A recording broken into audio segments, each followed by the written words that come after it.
Hello and welcome to Films for the Very First Time. My name is Jordan. With me, as always, Casey McGeorge. Oh, how's it going, everybody? It's going good. We're season 3. We're week 4 already. Well, episode 4. These are every other week. So is that week 8 already? Damn. Uh, and very excited. If people watched last week's, they might notice I was a little stiff. I'd hurt myself last Saturday. Um, a lot better now. So I'll be probably in a I don't know, better headspace. But Glad we've to kind hear of switched that. up. Thank you. We've switched up our recording schedule this season, and I'm really enjoying doing the late night recordings over here because um I just feel like I have so much more time to prepare. And I feel great. So this should be a fun episode today, which we're going to be talking about 2022's The Batman, which was written by Matt Reeves and Peter Craig, directed by Matt Reeves, and it premiered March 4th, 2022, with a box office of 772.3 million on a 185 to 200 budget. Jesus. Um, if you're unfamiliar with this, because I'm actually going to put this on our Soups and Sabers feed as well, since it is a DC property, and I tweeted out, hey, I'm showing this movie to my, co-host who's never done it on the other podcast. So I think people will be interested in how this will go. But if you're not unfamiliar with it, usually what happens is one of us picks a movie for the other one or TV show that the other one hasn't seen. So in this case, I picked The Batman. Casey has not seen it until, yesterday. And then we talk about it. We give our ratings. We talk about the background on why they haven't seen it and why I picked it. And then we, just have fun talking about the movie. So, I um, was I was actually good. gonna bring that up and was curious if you were going to add this to your other podcast stream or not. I did that with the Suicide Squad too, and Rogue One. I think when we talked those, I felt like, those are. It's a good way to get other people to hear it, but also I feel like when we talk about this type of stuff, it's so like I feel like I watch reaction videos on YouTube a lot because I'm like, how did somebody like this movie that I like? Did they enjoy it? What's their reaction to this moment, type of thing. And I think that's a good thing for the podcast feed as well. So yeah, it'll be on both. Um, so very excited to see what people think of our conversation. Um, let's give a little background of our. This is kind of a different thing. Like even when we talked Into the Spider-Verse, Casey, Miles Morales is not a like Well long known, long standing character, right? In comics, he was not created, known to like the mainstream audience. yeah, not until that movie, right? Like, and Yeah. this is, I feel like, the first time we're really diving into a character that's been around for so long. James Bond we did too, but both of us had only seen like, like your introduction was the Daniel Craig one, so was mine. So like we don't have a lot to talk about with that. But I think this is one of the first ones where this is a character that's been reimagined multiple times. Um, so I guess just kind of like, what's your background with the character of Batman? Because I think I know you've seen the Dark Knight trilogy, Mhm. and we have you on the Marvel pod talking MCU a lot, and we did Suicide Squad in season 1. So like, where does Batman rank on like your radar? I know you're. I don't know. Do you lean more Marvel than DC? Like, what's your history with the character and this? Okay, so uh, on the day we're recording this, I'm turning 47 years old. Right. I didn't know if I should mention that, but yes, we are recording on Casey's birthday. Happy birthday. Thank you, thank you. I'm turning 47 years old. I remember, so I go back. I grew up in the 80s, obviously. I remember seeing reruns of the Batman TV series with Adam West and Burt Ward, right? And it was cartoony and Mayor West, schlocky. yeah. Yeah. And it had the pow kabam stuff from the comic books. But it was cool for what it was, right? Um we've talked about this before on this and other podcasts. I never really got into comic books, but I knew some of the major characters. I knew Superman. I knew Batman, Wonder Woman, Robin. You know, I knew of Thor from a movie called Adventures in Babysitting. That was it. Yes. Oh my god, that's one of my favorite movies. And Vincent D'Onofrio. That's the only reason I knew of Thor was that movie. Um, I had heard of Iron Man, but didn't know anything about him. So I guess as a kid, I knew more about the DC superheroes because I don't know if I want to say those were more mainstream, but those were maybe more well known because they had done stuff on television a lot more. Super Friends. Yeah. Meanwhile, at the Hall of Justice, Right. stuff like Right. that. 89 comes around. Tim Burton's Batman comes. Some of the people who are at I brought up my age to say, for those who are around my age, who were around during that time period, can understand what a worldwide phenomenon Batman in 1989 was. Batmania, as it was It called. it was ludicrous. It might have went above and beyond what like the MCU was at its height. Now it didn't box office wise, it was a whole It was a different different time time. It was a whole and it different didn't time. do all that.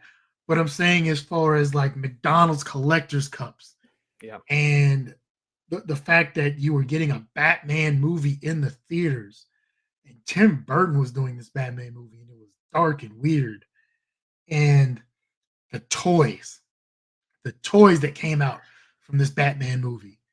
And then I want to say, I don't know when in 88 or 89 that was released. 89, June. I think it was June 89 or something. But I know at Christmas time is when the VHS came out. And once again, that was such a phenomenon. Like people went crazy for my little brother got the Batman VHS for Christmas, right?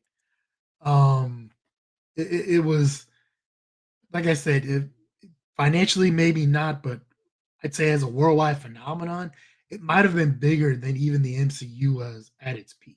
I mean, 411 million for 89 back in 89 is a lot of money, and like the budget was 48 million dollars. So I mean, like it made quite a lot uh of money. Um And you had Jack Nicholson as the Joker, Kim yeah, Basinger, right? And then Batman. What was the second one? Returns, yeah. Batman Returns came out, and then you had Michelle Pfeiffer's Catwoman. Danny DeVito plays the Penguin, right? So you had these major stars, doing it. Then we get Kilmer and Clooney, Schwarzenegger, Tommy Lee Jones, and Jim Carrey and Uma Thurman, right? Yep.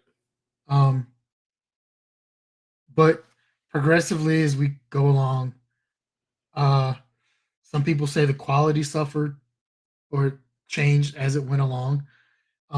Because Tim Burton left after Batman Returns, so you had a different director, the vision changes, the tone changes. It went from like a dark, gritty type thing, became a lot more bright and colorful with Batman Forever, Yes. Batman and Robin, right? More campy. Yeah, and that's where you get silly stuff like the Bat card, and obviously Jim Carrey's Outland. It was great, but his outlandish performance as the Joker, where Tommy Lee Jones told him, "I cannot sanction your buffoonery," which we will come back to that quote. Um, and then Batman and Robin gives you the bat nipples, and that just killed the Yeah. whole franchise. So Yeah. bad that even Psych made fun of it when they did their Comic Con and their superhero thing. Right? So Yeah. we don't get a lot of Batman until Batman Begins. Yep. Different take on Batman. Um, I didn't see Batman Begins until I saw The Dark Knight. I saw The Dark Knight first, obviously because Heath Ledger's performance as the Joker was so good, such phenomenon. Obviously, he wins an Academy. He unfortunately passed away. He wins an Academy Right. Award. It gets leaked that he's probably going to win because his daughter's not old enough to sign the contract that comes with winning an Academy Award, as far as like what you can do with the statue, and if something happens, you have to sell it back to the Academy for $1 first, because unfortunately, people had previously sold their Academy Awards when they Okay. came on hard times. So it was an issue of who is her legal guardian, who can sign these guys. Like that stuff got leaked, so pretty much everybody knew going into that he was probably going to win Best Supporting Actor. Now, does he win it because he's not there? That's an argument to be made. I'm not sure who else was up for Best Supporting Actor that year. Right. Um, you know, and I'm not saying he didn't deserve it, because that was a great performance. But there are some people who feel as though, he might have only won it because of the unfortunate circumstance of how he passed away, right? And then maybe if he's alive, he just gets, credit and all this, renown for his performance, but maybe he doesn't win because it's a superhero movie. Why would someone in a superhero movie, other than like costumes or makeup or something like, or cinematography, win an Academy Award? Once again, I'm not saying that's how I feel, but there was some discussion about that. Then we get Dark Knight Rises. Good movie. Didn't like Bane's voice. That's a me thing, right? Not a everybody else thing. I get that. That's what Okay. most people think. I'm actually pretty sure. I don't know, like, but I don't know what Bane had sounded like previously. It wasn't even until after that I realized that Bane had appeared in Batman and uh Robin with Uma Thurman and yeah. Like yeah. I didn't know Yeah. Bane had appeared in that, and I'm not even sure if he spoke in that movie. He was like more of a. I'm pretty sure they made him like a big dummy in that instead Like of he just a. grunted or something, like he's just a big meathead. Yeah, I don't think he. It's been a while since I've seen Batman and Robin, but I from what I recall, I don't think he was like they really dumbed him down in that movie. Yeah, like so I had no, like, once again, my only knowledge is just what I'm watching from the movies, right? Right. I'll be honest, I'm not even sure if I remember seeing Bane in the old Batman TV show. I don't think I've I don't seen think everything, he. No, I don't think he was. but I'm pretty sure Bane is a newer character. I knew everybody was looking forward to it because obviously from the comics, spoiler alert from anybody who doesn't know, he breaks Batman's back and everybody's waiting for the scene and they Mm-hmm. want to see how they're going to portray it. Um, Good movie. Once again, it's a me thing. I didn't like Bane's voice, but also once again, I don't know what Bane is supposed to sound like. Like, do you give him like a deep, gruff voice? Do you give him that voice? Like, what do you do? I'm not the visionary director that Christopher Nolan is, so who am I to say? Um, By the way, Bane, I just clarified that too. Bane was created in 1993. oh wow, So, yeah. So he is a yeah, more very new modern, character. Younger than modern. I. Yeah. Wow, okay, you're older than Bane. I did not see that coming. Yeah. Um, then we had the stuff with the DCU where Affleck is playing Batman and all that weird stuff. I don't know. I will say now, probably from the nostalgia thing, having lived through it, my favorite is the '89 Batman, Mhm. Michael Keaton, and what Tim Burton did. Michelle Pfeiffer's Catwoman. They even had Holly Berry, as beautiful as she is, play Catwoman in her own movie. That was horrible. But she was nice enough to even show up to the Razzies to accept her award for worst performance, right? Yeah, got to give her credit. I think she knew afterwards, like this was a horrible movie, but she Yeah. took Yeah. it in stride. Um, but I've always had a thing for Michelle Pfeiffer. Michelle Pfeiffer playing Catwoman is fantastic. Um, but that Batman Returns is at Christmas time. Doesn't get the debate that Die Hard does of is it a Christmas movie or not. It does in the nerd cycles. Like if you're in the nerd spaces, that debate does come up. But yeah, Okay, not as well, well known as the Die Hard. I will stand that. I think that is a Christmas movie.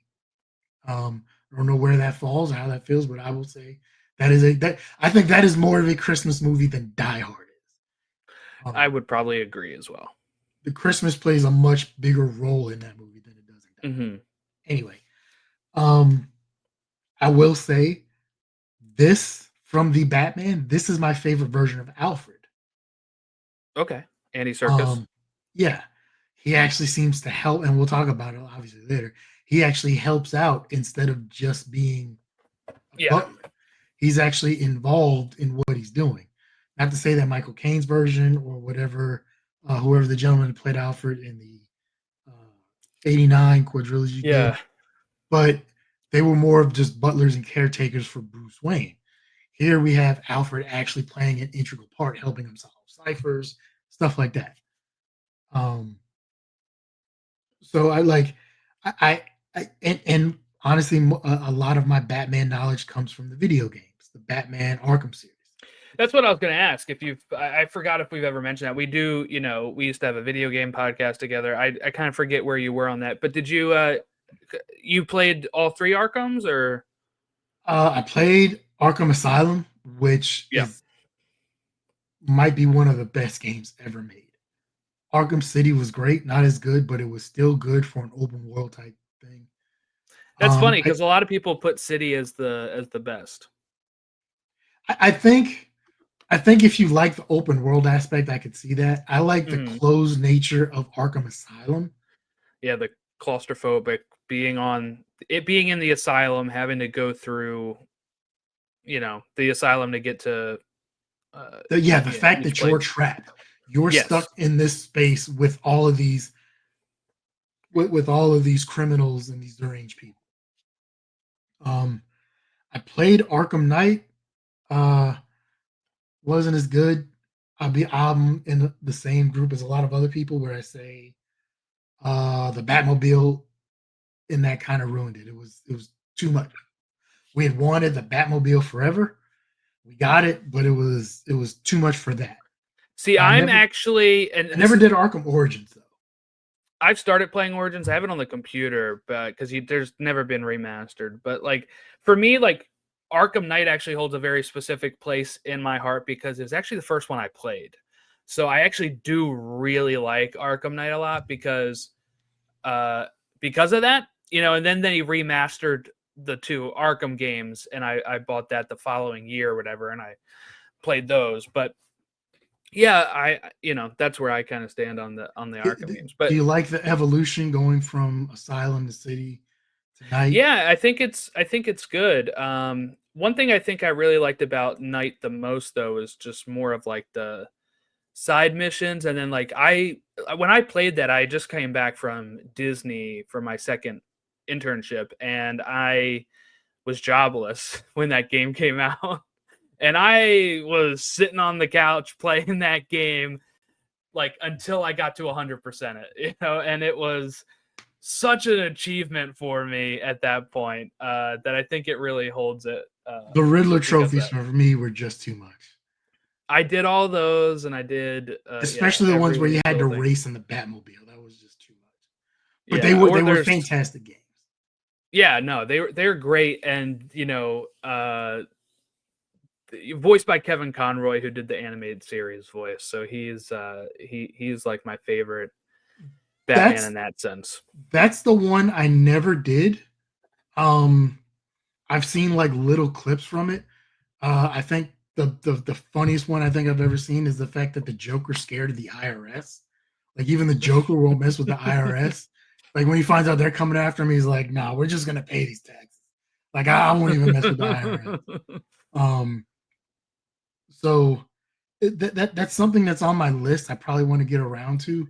I just never. Yeah, I mean, it's good as it's good even as an adult. Like it's very like just such a good animated series. Oh, that whole universe is. They did Batman, they did Superman, and then they did Justice League, It, and Batman Beyond, and they were all really really good shows. correct me if I'm wrong, but isn't that where we got Harley Quinn from? Yes, she was created for the cartoon. Yes, yep, Well, yeah, I thought I read that somewhere, and I'm like, wait a minute. So this yeah. character that everybody loves right now and everybody goes crazy for was literally just created for the cartoon, and then Like that's how people all Got of a so sudden, popular. Yeah. yeah. So that And is my, so it that is my history with Batman. and just to say too, Mr. Freeze's background of his wife being sick and him freezing her to try uh eh, to find a cure comes from the animated series as well. Isn't Uh isn't he was just a wacko before with a freeze gun, but they made him a lot more.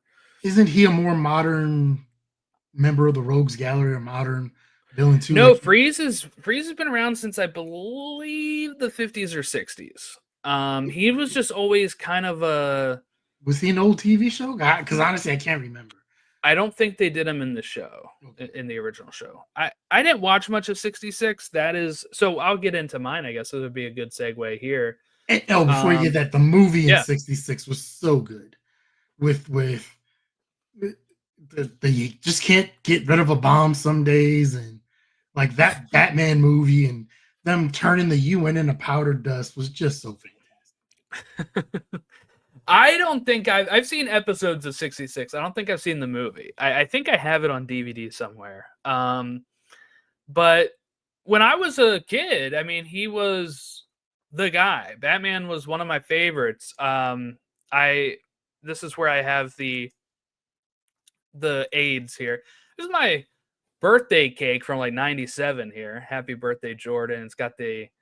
Uh it's got Batman, Nightwing or Robin based off of the Batman and Robin suit, and Batgirl from the in the animated series look.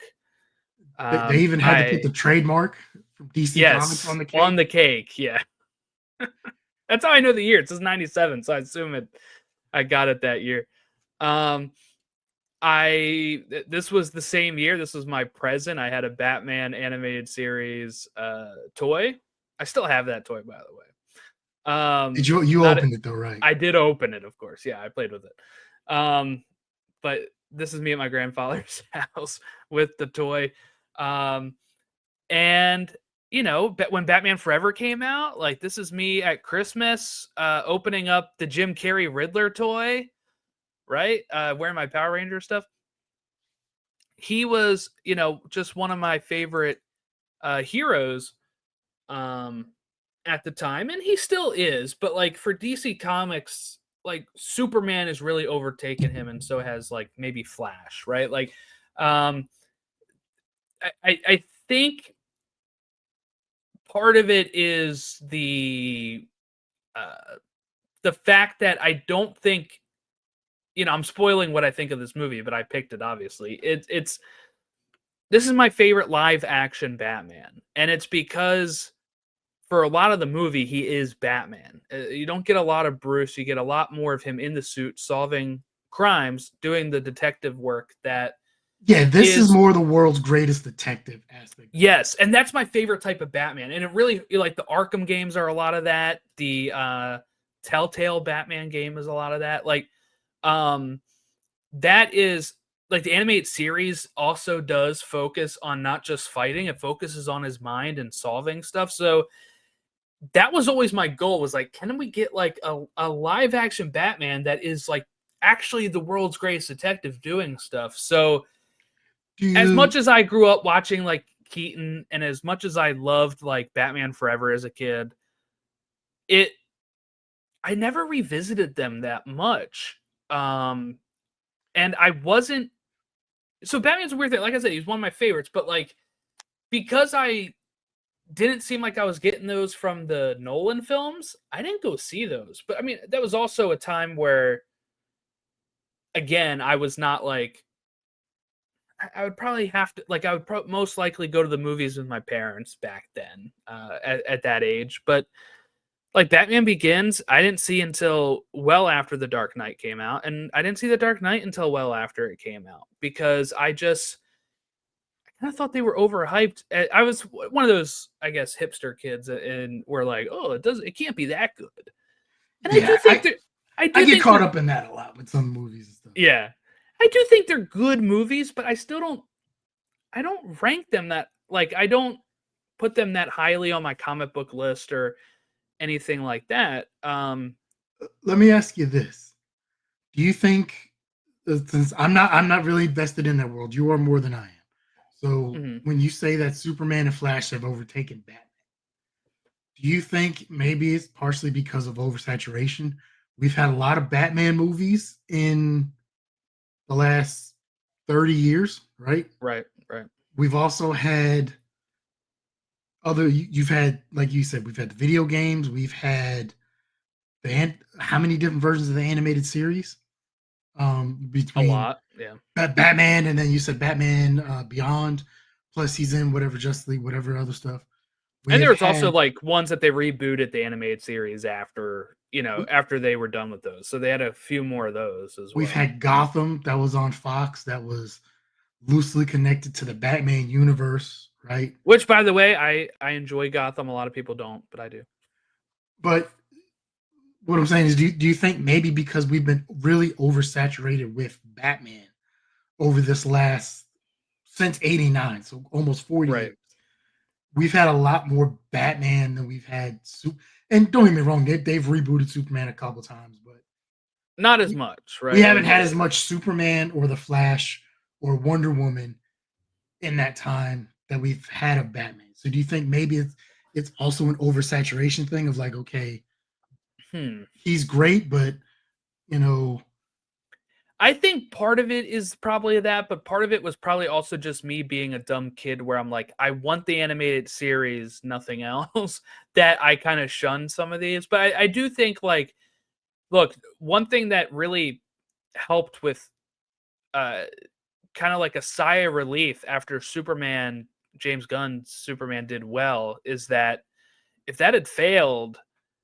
they're probably just only doing Batman stuff at Warner Brothers, like it. I think if that had failed, they might have taken a hiatus on DC stuff for a few years and like Right, tried to figure out like right. not like they might have continued on with the Batman Part Two, because I think that like stuff like that was already in the works and it Yeah, yeah. financially successful and everything. So okay, we'll continue with that. So either they would have branched off into this universe, or they might have said, "Look, we I don't know what's going on, but we need to hold off on this whole DC thing and Yeah. either give us some time and figure out what we're doing in general." So So I think that was like that's a big sigh of relief because even comic book wise, they have a lot of Batman titles over at DC. You get Detective Comics, which is a Batman title. You get Batman. Uh, you get um, uh, Batman. They had some other ones for a while. I think like Batman Inc. At one point. They do all these different things that they. isn't there one called like Gotham by Gaslight where he's searching for like Jack the Ripper or That's like a something? yeah. That is an Elseworlds tale, actually, where he is in like a Victorian England. era. He's hunting down like Jack the Ripper or something like that, I think. Yeah, yeah. So they have a lot of those. And again, when you mention that, they have a lot of the animated movies are Batman, right? So adaptations of famous comic runs I and have the stuff. Killing So Joke. I knew yeah, nothing about yeah. it, but I heard it was great, and I bought the Killing Joke.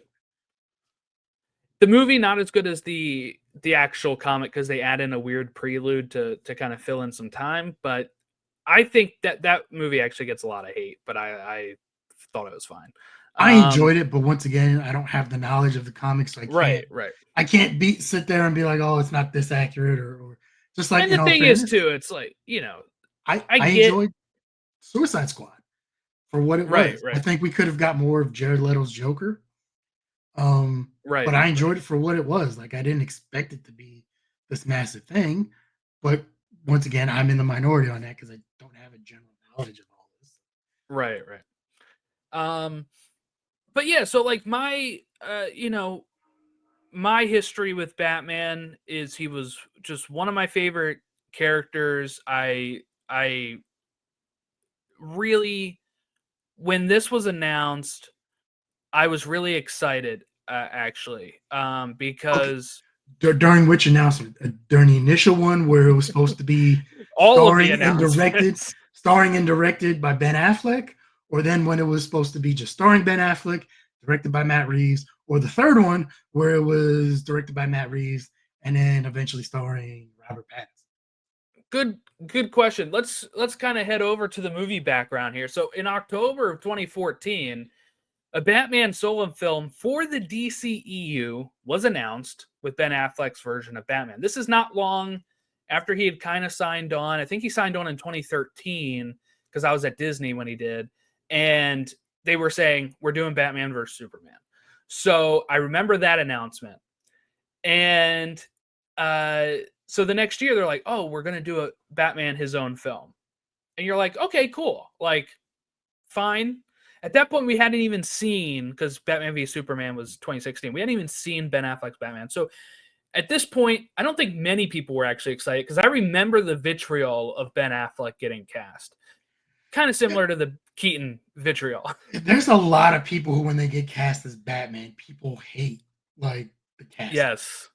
Yeah. So I think that just might go along with the role of like, oh, this guy's playing Batman. Like, I was too young to know anything about it. I didn't realize until later that Keaton got a ton of hate for portraying Batman. Yeah. Or what they thought his portrayal of Batman was going to be. I mean, I was 10 years old. Like, I'm not reading Variety. There was no internet. Right. Like, you know, so I didn't know that people were up in arms about it. Yeah. So that was a so I remember actually when Ben Affleck was announced, I don't think I was against it. I think I was like, I remember reading everybody else being against it. I'm like, but that's what they said about Keaton. So like, I was kind of like, we'll see how it is, right? We'll see how it is. Affleck's a good actor. I actually I went to theaters to see his Daredevil movie, and I thought it was good. So I thought it was the same thing. I thought it was. I didn't see it in theaters, but I thought it was okay. People hated it because either they didn't. It was like, I don't know, but I was okay. Well, sure, whatever. So I was, and then in 2016, or I guess it was sometime in 2015, he was announced he was going to co-write, direct, and produce, and he was actually writing it with Jeff Johns, who is one of my favorite comic book writers. So that was another thing where you're like, okay, Jeff Johns, I like Jeff Johns. Let's rock, right? And at that point, it was when it was already going to be called the Batman. That's what the term they were coming up with. But in 2017, January, he steps down from this, from directing and co-writing. But he was like, I'll still Batman. Produce and star in it. Yeah. And Reeves got the job like a month later. From my memory, they were very cagey about if Affleck was staying on at this point. Like, everybody would say officially he's staying on. But there's always that rumor of like, if Reeves wants to do his own thing, they're going to do his own thing. Why would he have Affleck involved in it? Right. They're like, and at this point too, 2017, BVS came and went and did not, like, it did well, 800 million, but like, if you look at what it was on tracking after its opening weekend, it should have made $1 billion. And the fact that it cratered after that is because people weren't vibing with the movie. So at that point, people were already kind of like, this thing might be dead, right? You know what I equated to? When, like, in football terms, like when a new general manager comes in. Yes. Like, why is he, like, at some point, if you got a new general manager coming in, you're going to have them hire the coach or whatever. He's going to want to hire his own coach and his own coaching staff. And he's probably going to want to get his own quarterback and his own, like, their own, like, you're not going to want to keep all these people from a previous regime around. Right. And it was not until 2019 that he was officially announced as not starring anymore. He was stepping away. Robert Pattinson was cast in May of 2019. I remember where I was when this broke, okay? Because we were in Pittsburgh visiting my wife's friend who was getting married that weekend. And we were at Primanti Brothers, the sub place over there, and we were having dinner, and I think a message, or I was scrolling on Twitter, I don't know, and I saw it, and I was texting my friend Andrew, who lived with me in Florida, and he's a big Batman fan, and I just said, Robert Pattinson, thoughts. This is at 9:52 on May 16th, 2019. He says, I'm open for it. They wanted a young Batman, and I think they got it. I said, I heard he's been good in his recent films, and I liked him in Goblet of Fire. Never saw Twilight. So at that point, a lot of the backlash again of people being like, the Twilight guy is playing Batman. Just the same thing with Ben Affleck, same thing with Michael Keaton. And I was like, I think he'll do a good job. Everybody I see says he does good in his other work. Um, so I was like on board at this point. And then it was originally set to release June 2021. It was actually going to be the day before my birthday. June 25th was the day it was going to release. So I was really excited about that. I was like, my birthday in 2021, we get to go see the Batman. COVID strikes, and filming is suspended, and it's moved to October 1st of 2021 before it moves to March 4th, 2022. So now the sequel is coming out October 1st, 2027. So it will have that October 1st release date at some point. It also has a spin-off TV show called The Penguin, which I'll kind of discuss a little bit probably as we go. But that's kind of the movie background of it. I've listened to so many podcasts when this was breaking. I think I actually remember in January 2017, I just started my new job, and I'm pretty sure around that time when he stepped down from writing and directing it, I think I was going back from my 15-minute break into my training session and like, wow, okay, Ben Affleck's not writing this anymore.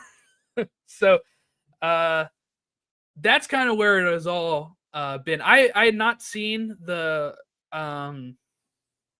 Apes movies that Reeves did. I saw the Rise movie before Reeves took over. So a lot of people that I had followed on Twitter and stuff and listen to podcasts would be like, they were fans of that. So they were very excited for Reeves. I think he wrote or directed Cloverfield as well. Yeah, I think he was involved in it. Yeah. Somehow, Which I love. I love Cloverfield. I do too. So, I do too. I think yeah, it's a great movie. But yeah, wasn't he okay. involved in Lost as well? Or I don't think so.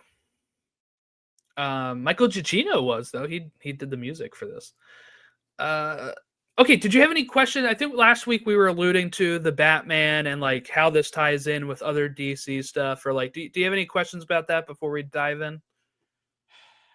okay, so you explained to me that this is considered an Elseworld, so it's kind of like a spin-off in an alternate dimension or alternate Yeah, it's version. a standalone thing. Yeah, Instead of like for the Marvel people, instead of Earth like 616, this is Earth 624 or whatever. I don't right.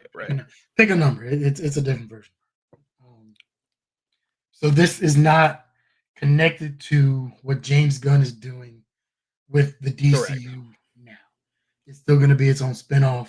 I think I did look up notes and things while I was watching this. I think I read he said he's not against at some point down the road maybe having them intertwine or something, but it's not in his plans as of right now. But you don't know what the future is going to hold with how everything moves forward. Is that correct? Is that accurate? Yeah, there's been some like I think originally when he took over, he probably wanted.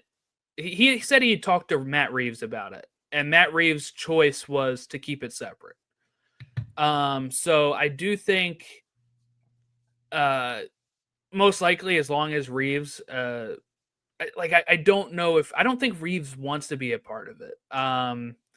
Which is fine. I'd rather him just do what he wants to do, honestly. But here's where I see maybe an issue going, right? mm-hmm. So let's go back to 2016. Suicide Squad comes out, right? Yep. Jared Leto plays the Joker. And he's got that great laugh, and he's harassing his co-stars. Not long after, he's supposed to get his own spinoff movie. Yeah. Around the same time, it's announced that Joaquin Phoenix is doing a Joker movie as well. And everybody's like, wait a minute, so we're going to have two Joker movies? People have to come out and talk about how they're not connected. It's different versions, different worlds. They might have even brought up the Elseworlds thing in there. I don't know, right? Like, I can't remember. Wasn't really connected in the I don't think DC they at the did, time. just because Elseworlds is a comic line, and I think all those people just were using basic language, while James Gunn, who's very steeped in comics, was Yeah, like, we're using the comic language. But yeah, but I know at some point they were like, yes, we're gonna have two separate Joker. yeah, That was a plan at one point. Like I'm not obviously it never came to fruition, but that was a plan. Two separate Joker movies that were gonna come out of different.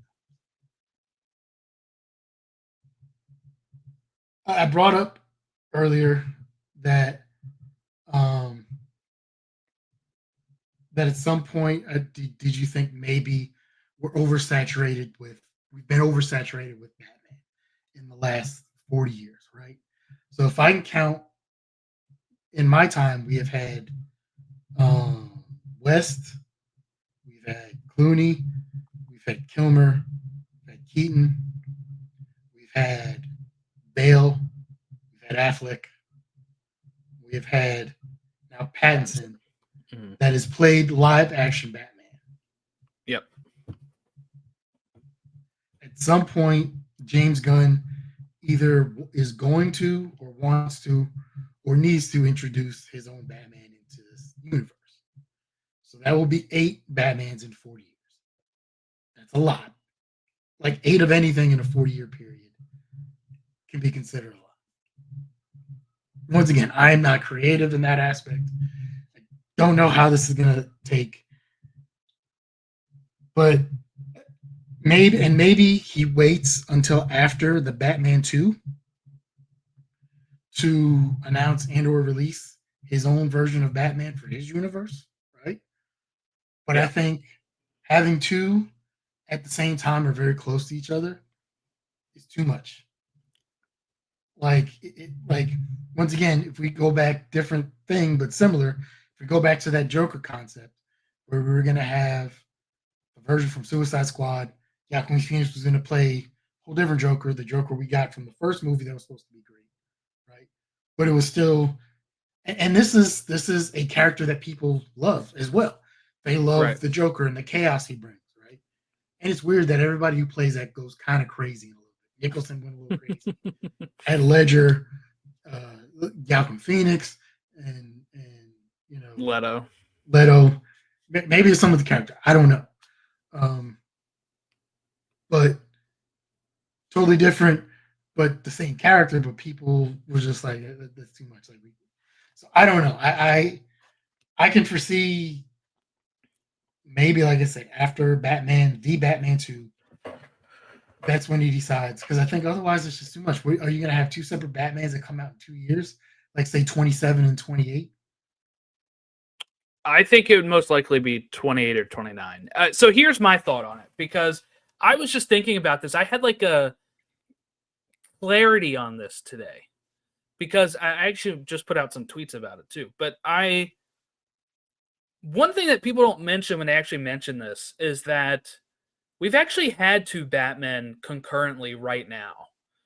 And that is, this movie came out in 2022. In 2023, The Flash released, and Michael Keaton returned as Batman in that movie. Um, I I'm sure there were some people confused. I think some people will always be confused. There's people that think Batman is a Marvel character. There's people that think Spider-Man is a DC character. I think at some point, like, there is going to be some confusion no matter what. But what I do think is, with this, and actually Michael Keaton was supposed to play Batman again in the Batgirl movie that was totally scrapped when Zaslav took over as well. So we were still going to have two Batmen. You're on mute. That was the one that was completely filmed, but they never released, Yes. right? Yep. So somewhere out there, there's freaking footage of Michael Keaton playing Yep. Batman again that we'll never get to see. Yep. I'm not saying people need to pay for their movies, so I'm not for piracy or anything, but I don't know. Somehow that ended up online. I Yeah, don't know that if would be I would. great. I think I might have to check it out. Yes. Yeah. What I'm really happy for, honestly, similar but not really tied into this, is I'm happy we're finally going to get Coyote versus Act. Yes. Same. Same. Um, Um, So we had Keaton and Pattinson going through, and I don't remember much confusion of people being like, "Keaton's back. What happened to Pattinson?" The But way I think that they also knew that there was some sort of time thing with the Flash. Like, right, but like but even with the commercials of the Flash, though, they show Affleck's Batman and and Keaton's Batman, and I I think get that there's like a multiverse component to it, but like I I do think it would think have that been different if they would have had a whole different random brand new Batman dude who showed up as Batman. Yeah. maybe I Then just people would have been like, "Wait a minute, what's going on?" But you're bringing like a Batman from the past. Like, right. I think And had he Clooney been appeared in alive, that too, by the way. I'd see that. I didn't know. I was gonna say I think it would have been great if they could have got Clooney or Kilmer, or if he had been alive, if Adam West would have showed up in his Yes, blue yeah. and gray suit, like that would have been cool. But obviously that was not possible, you know.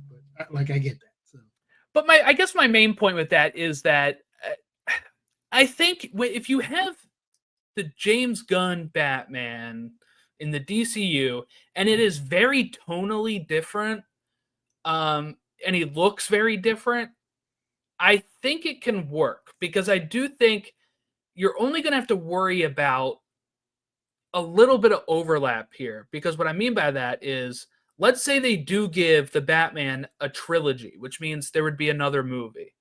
It's taken Matt Reeves 5 years to get this one off the ground, the sequel. Um, so my thought process is, let's say that comes out in 2027, like it's supposed to, and you get Brave and the Bold in 29. But then in like 32, Robert Pattinson's back for his final one. I think once people see Pattinson and that aesthetic, they'd be like, oh, that's wrapping up that one.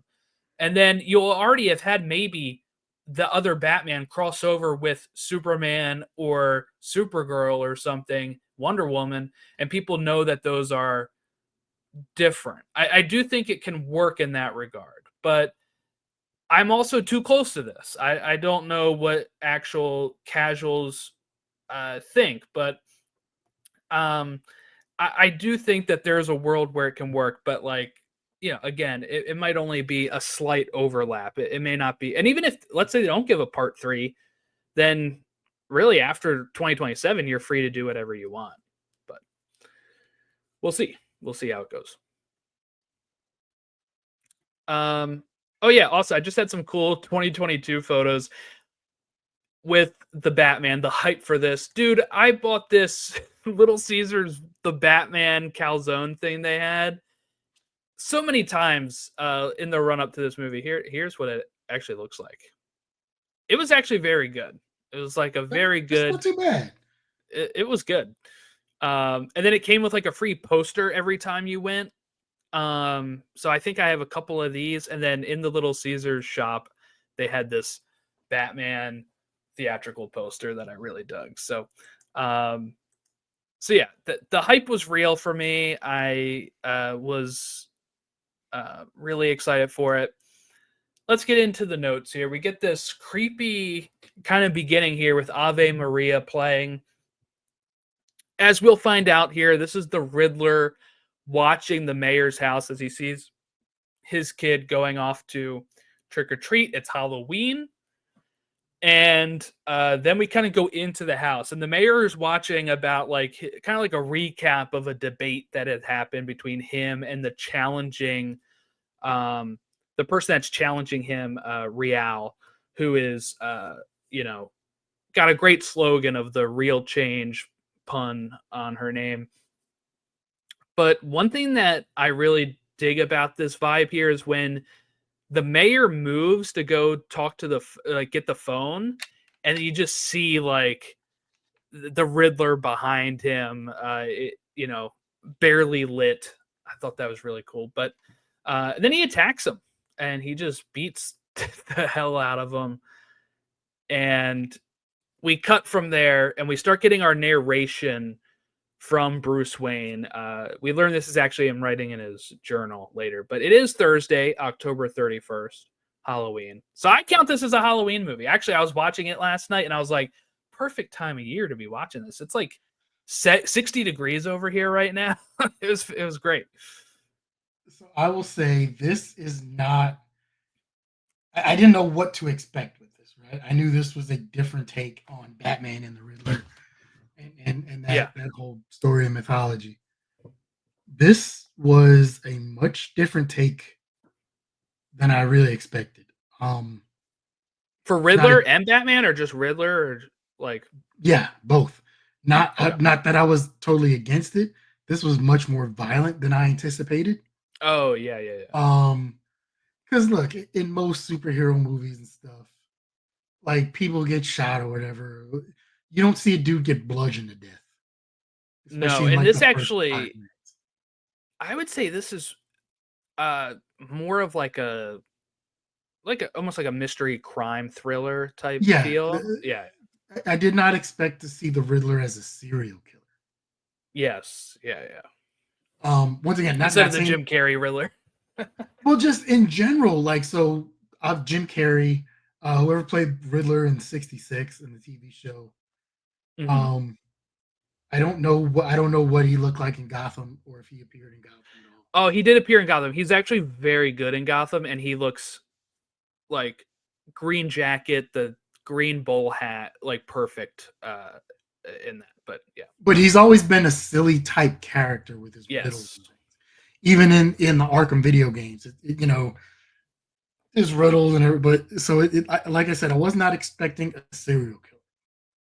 It's actually a very controversial part of the movie in the sense of Riddler's portrayal on this. Without, he's got the army surplus mask on instead of his So usual wear. as I'm watching this, I listen to a lot of podcasts and a lot of true crime Yeah. podcasts. So one of the favorite subjects to cover with true crime podcasts, especially when it comes to serial killers, the Zodiac killer. Mm-hmm. So as I'm watching this and I'm looking at stuff, I'm like, this is like, what is this? Like, and as I'm looking up notes, I go on IMDb and I'm looking up the notes. And yeah, you see Matt Reeves got inspired by the Zodiac killer and created Yes. this version of the Riddler. And I was like, okay, so my vibes are not off. Like this makes sense. I get what he was trying to do there. So. Yeah. In this narration, we learn that he says like 2 years of nights, so he's in year 2 of his time as Batman.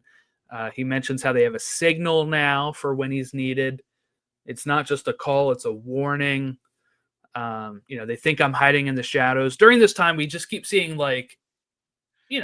Crimes, robbers and stuff. yeah, Yeah, either yeah. being committed or about to be committed, like in the And they're just process. looking in the shadows, like thinking he's gonna pop out anytime. Like the signal's Once lit, they like see that yeah, signal up and they see the shadow, like you get a guy who held up a convenience store and he's about to run down yeah. an alley, but the alley's pitch black dark. And he's like, He's like, never mind.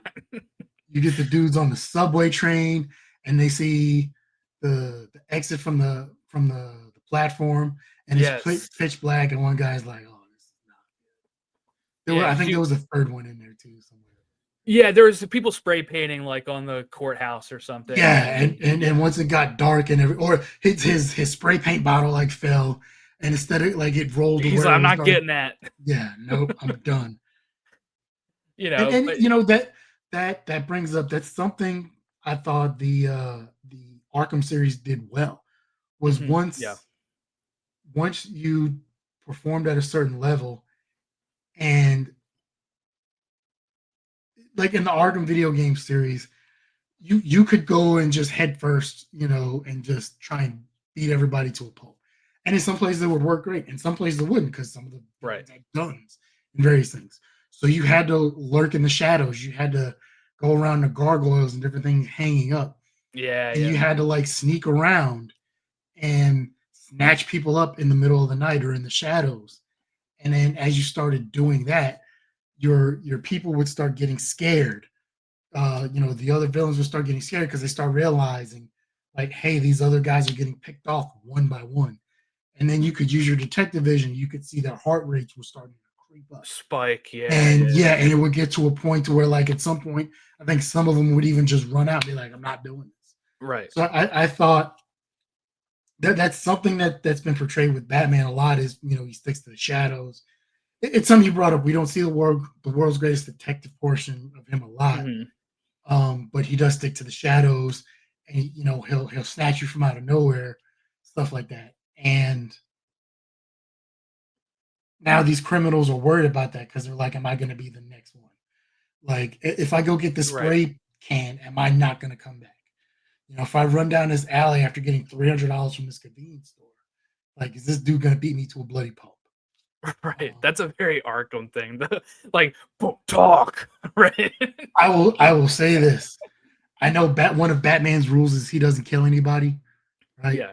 There's no way some of those people are not dead. I'm not even talking about using like the Arkham stuff where he's like swinging things at people and like Oh yeah, stuff like it's that. the same thing with the Spider-Man game, like where you Yeah, can like just taking a kick them manhole off cover, yeah. or you can like use your webs and grab a fire hydrant and swing it at Oh a dude. yeah, they're But dead.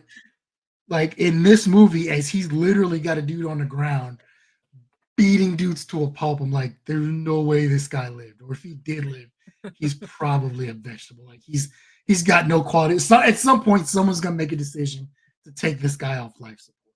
Like there are people who are dead. Like this is not accurate. Batman killed people in this movie. I don't care what anybody says. We get that moment right where the gang is making this, like, I guess new person initiation is kind of how I read this, where like they're pointing at some guy that he needs to knock out.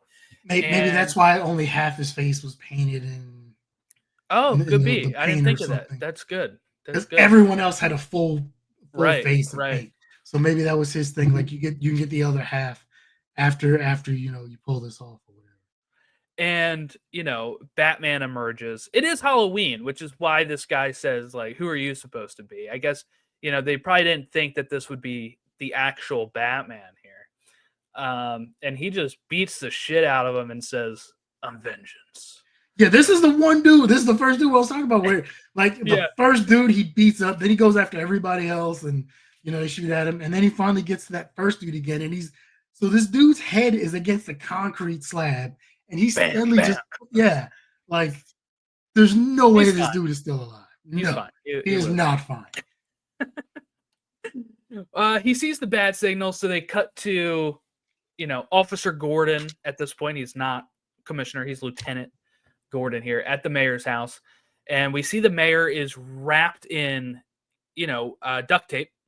It says "No more lies" written on his face. And so what was your thought here of Gordon kind of calling him in, and like everybody looking at Batman and kind of being like, we're working with this guy? Like there's a few of them that say that and kind of cause a fuss here. I think this is great. I think, look, obviously he's known as a vigilante. He gets there's no other way to say it. He gets shit done, right? Like he'll get shit done, just like in Dark Knight, where he got the dude from China or Taiwan or whatever and brought him back. Right. He finds a way. Okay, cool. But you also have to look at it from, like, if I'm the DA, not even accounting the fact that I'm crooked, right? Take out the fact that I'm crooked. Okay, because this DA is. if I'm just a DA who's doing my job, man, you know how difficult you're making my job right now? You got this dude coming into a crime scene, he's contaminating it, he's touching shit when he's not supposed to. Exactly. We don't know if this evidence is gathered in any legal way, shape, or form. Like, you and I could argue as anybody's defense attorney and be like, this shit has to be thrown out, man. Like, right.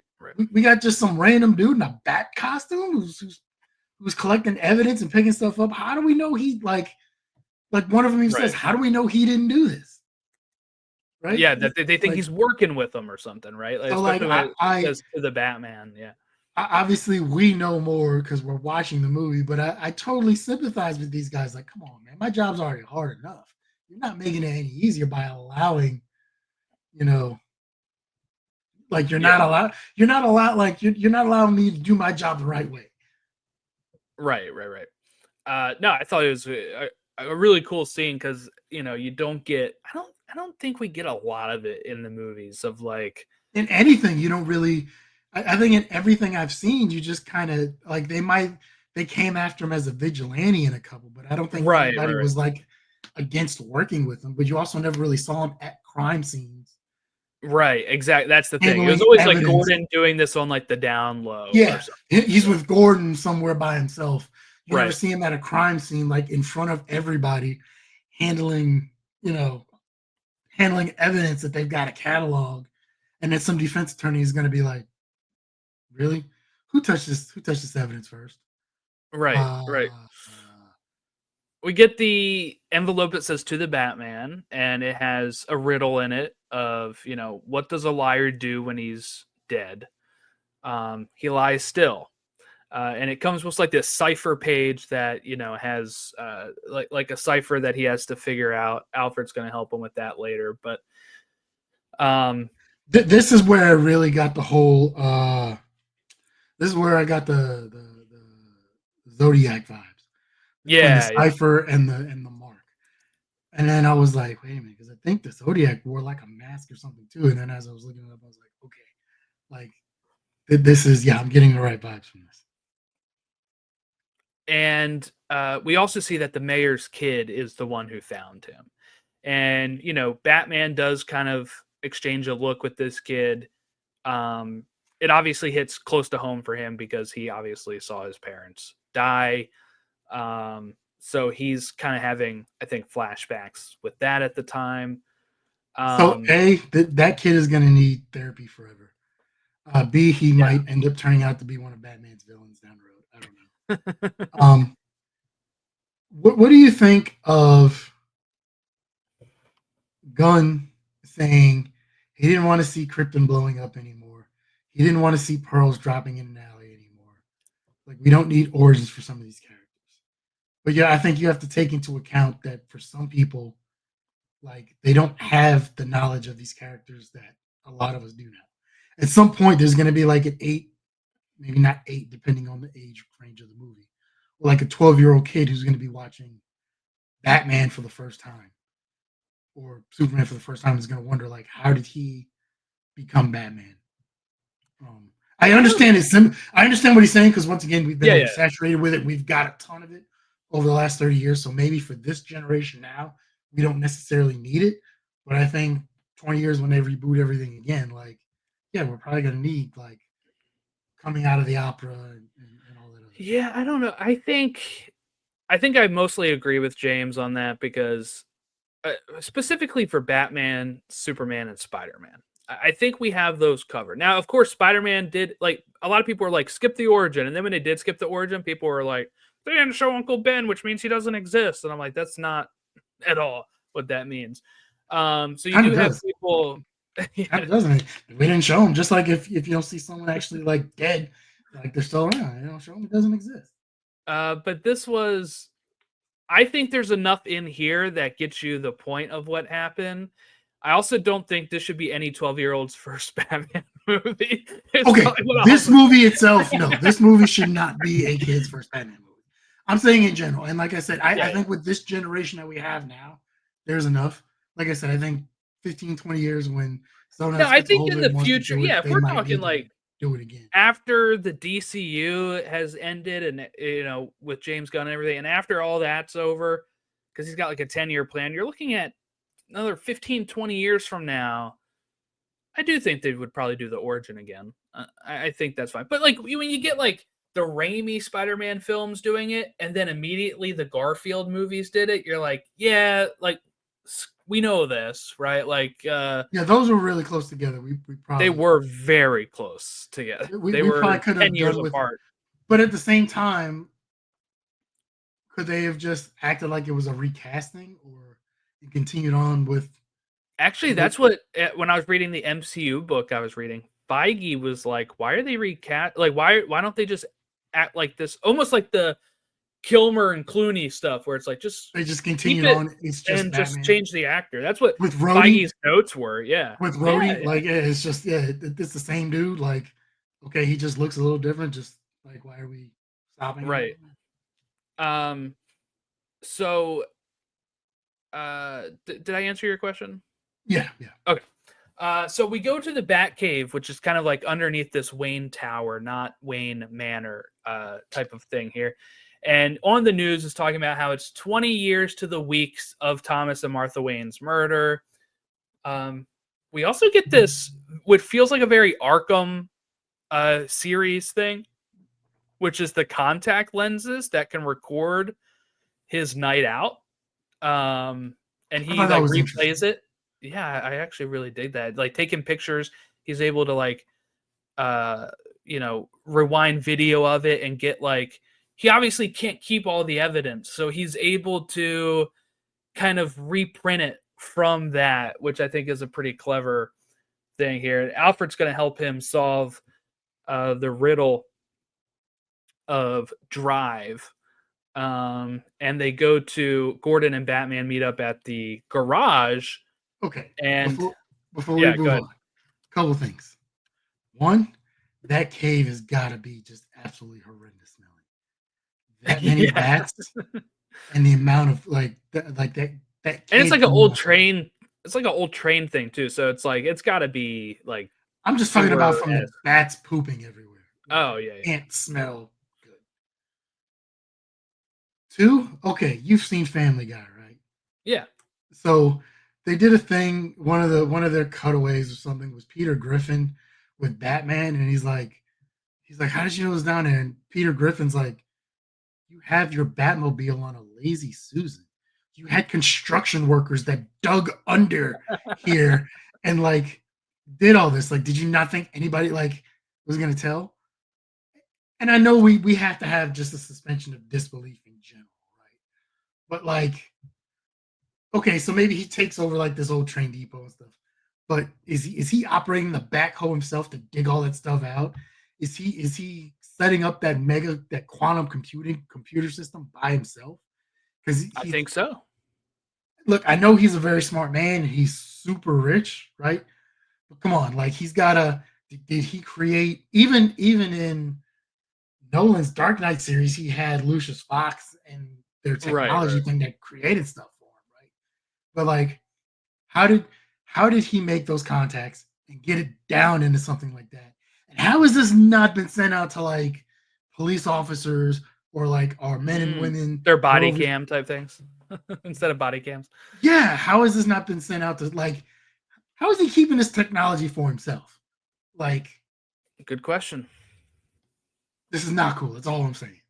My thought was maybe, I mean, I guess it could be that the contacts camera exists as a thing and he just has it. I don't know. Like maybe it's not tech he made. But yeah, I guess he still owns Wayne Industries, so it could be part of that, I guess. Kind of explained away, but I don't know. This is just me Uh overthinking things as I usually do. So please continue. they meet But up at the no, garage. Go ahead. honestly, the amount of poop and smell in that cave. The only thing is, guano, as it's called, is can be quite valuable at times. Um, so maybe that's how Wayne Industries is keeping its system Their going. poop is Financially. valuable? Guano can be quite valuable. Like it is not. Um, Why? What does it do? uh, it's a highly effective fertilizer. Oh, okay. Okay. It was accumulated from excrement of seabirds or bats. Due to the high content of nitrogen, phosphate, and potassium, all key nutrients for um, Smithsonian Magazine. Seabird poop is worth more than $1 billion annually. Damn. All right, I'm gonna have to start getting some bats. So, um, so Earth.com, economic value of seabird poop exceeds $1 billion. This was in 2020, so it's probably worth more now. Wow. I didn't know So that. maybe that's how he's affording these things, especially since we find out like he's kind of a shut-in right now. He's not really appearing in public. Yes. Yeah. So maybe that's how he's keeping up his fortune is at some point he's shelling Selling out all this guano. that shit.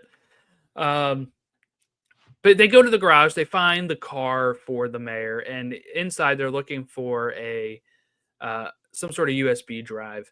And when they do find it, it is attached to a thumb, and Batman says thumb drive, and Gordon's just kind of like, this guy is crazy. This Riddler is crazy. And then it's encrypted, and Batman decides, let's use the fingerprint from the thumb, and it works. And inside of Honestly, it, that was a genius thing. I don't know if I would have thought of that. inside of it is the photos of the mayor like cheating. He's like, or like with this girl, right? And when they put it into the computer and looking at it, it like has one of those things where it automatically sends it out to everybody, but it used Gordon's email as well. So he's like, I'm gonna catch some shit for this. Come on, man. Why are you hooking up unsecured drives to your laptop? Like Yeah, probably should have done that on a different computer or something. Batman should have had his little bat computer. Like I'm sure he's got Like a one bat top notch. laptop. Yeah, we Bat saw top. him with one later in the movie. Yeah, yeah. When they're talking to Penguin. Yeah, so like yeah, I'm sure at some point he has some way of like making sure there's not horrible viruses and who knows what else on that damn Right, thumb right. drive. But it leads them to the Iceberg Lounge, where Batman is just going to go right to the front door and knock, and these two twins come up, and he just punches them, gets past them. He tries to get in, and they won't let him in at first. Yes, yeah. He tries to, like, hey, It's I really want to see the interesting penguin. because he uses. There's a parallel scene here, right? Like, so you get this one where he shows up as Batman and says, "Do you know who I am?" And they're like, "Yeah." He's like, "All right, I want to see the Penguin." Just Then when he shows up as Bruce Wayne later, he shows up. He's like, "Do you guys know who I am?" They're like, "Yeah, you're Bruce Wayne," and he gets in. No problem. This is a Batman though, like you said, he's withdrawn. So like his first instinct is to be Batman, right? He doesn't think about ways to get in as Bruce Wayne yet at this point, which is kind of showing his growth as we continue through the movie here. Because even Riddler mentions when he sees him later, like, I'm looking at the real you, with our masks on, type of thing. I also love Colin Farrell's The Penguin here, where he's coming, whoa, take it easy, sweetheart. Well, he's demolishing his entire club and beating up his entire staff. Like, which look from his hired goon standpoint, like I get it that like, like they can't just let Batman just walk in and walk up to the Penguin, right? Like, right. can't You do don't know that. what he's gonna do. Yeah. But yeah, but you can't allow that, right? Yeah. But at the same time, like, yeah, at the same time, if you're Penguin, like, dude, like, I mean, I don't know how well he pays these guys, but he does pay them. And like, yeah, man, you're knocking my whole staff out. Like, come on, dude. Like, I will say this: had I not known that Colin Farrell that's what I was was gonna the ask. Penguin, I never would have guessed. The prosthetics in this movie were some of the best I've seen. I And his read that. acting, like you just the only time I think I ever see Colin Farrell in this is when they're doing the car chase and he looks behind him like this, and the shot is here. The shot's here with him looking. I can see it in his eyes that it's Colin Farrell, but every other time, I cannot tell that it is him, even if I know it's him. I'm like, Yeah, I read that after he got the makeup and stuff on for the first time, he went to the Starbucks on the lot, and nobody knew who he was. that's crazy. Yeah, it really is. Like, I remember when he was cast, people were like, "Well, he's not the typical Penguin look. What are they doing here?" And then you see like the first. I remember seeing like a first look or a first trailer, and people seeing it, like being like, "Oh my god, that's him as Penguin," and you're like, "That's Colin Farrell." And he's one of the like most praised things about this. I think he, like I said, he gets a spinoff show, and I will say he is just as good in that. The prosthetics are just as good in that. Like, it really is just you get a lot more of his background. You get a lot more of what happens after this too. But yeah, just I can't believe it's him. Even 3 years later, I'm still like, Yeah, that's I Colin mean, Farrell. I knew it was him. Like I knew it was Colin Farrell. But as Yeah, I'm watching this, I'm like, I'd never. If I went into this movie cold and just knew like, oh, it's a new Batman movie, I never would have guessed like who that was.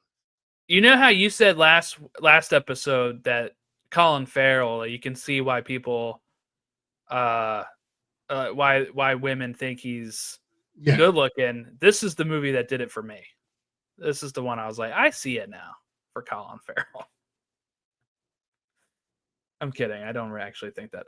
But as Penguin takes him up to the office, and as they're talking, we get Selena Kyle, played by Zoe Kravitz here. Did you know who she was in this at all, or did you learn this later when it was going on?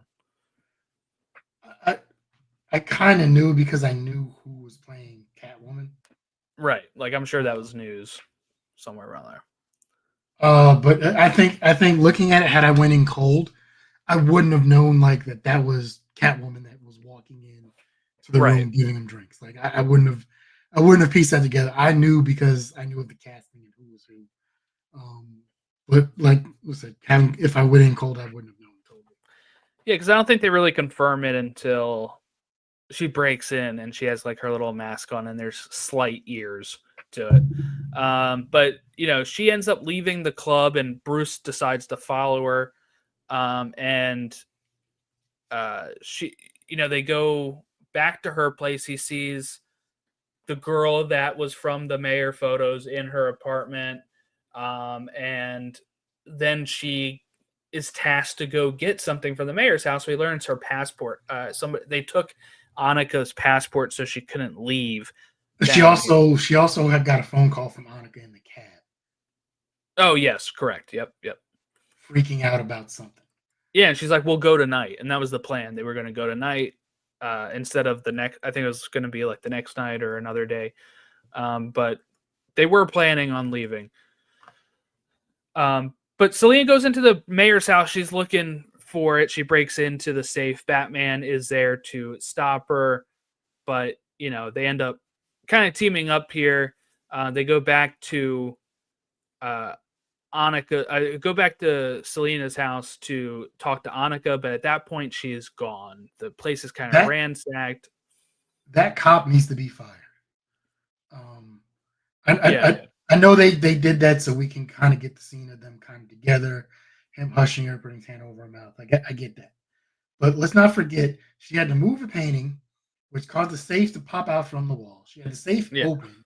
She had a whole roll of tools in front of the safe that she used to break into the safe. Right. And this dude just missed all of that, or saw all of that and didn't care. And was just like, I think that's how it was last time. And just leaves. Yeah, and so I was just like, this dude. This is why the mayor ended up dead. All right, is what you're saying. Nobody was keeping security. Is like, where was the mayor's security during all this? Yeah, I don't know. I guess he was not very good security. They go back to so Annika's gone, but then on the TV we learn that the commissioner, who we met at the mayor's house before and came in and told Gordon like get him out of here, is found dead.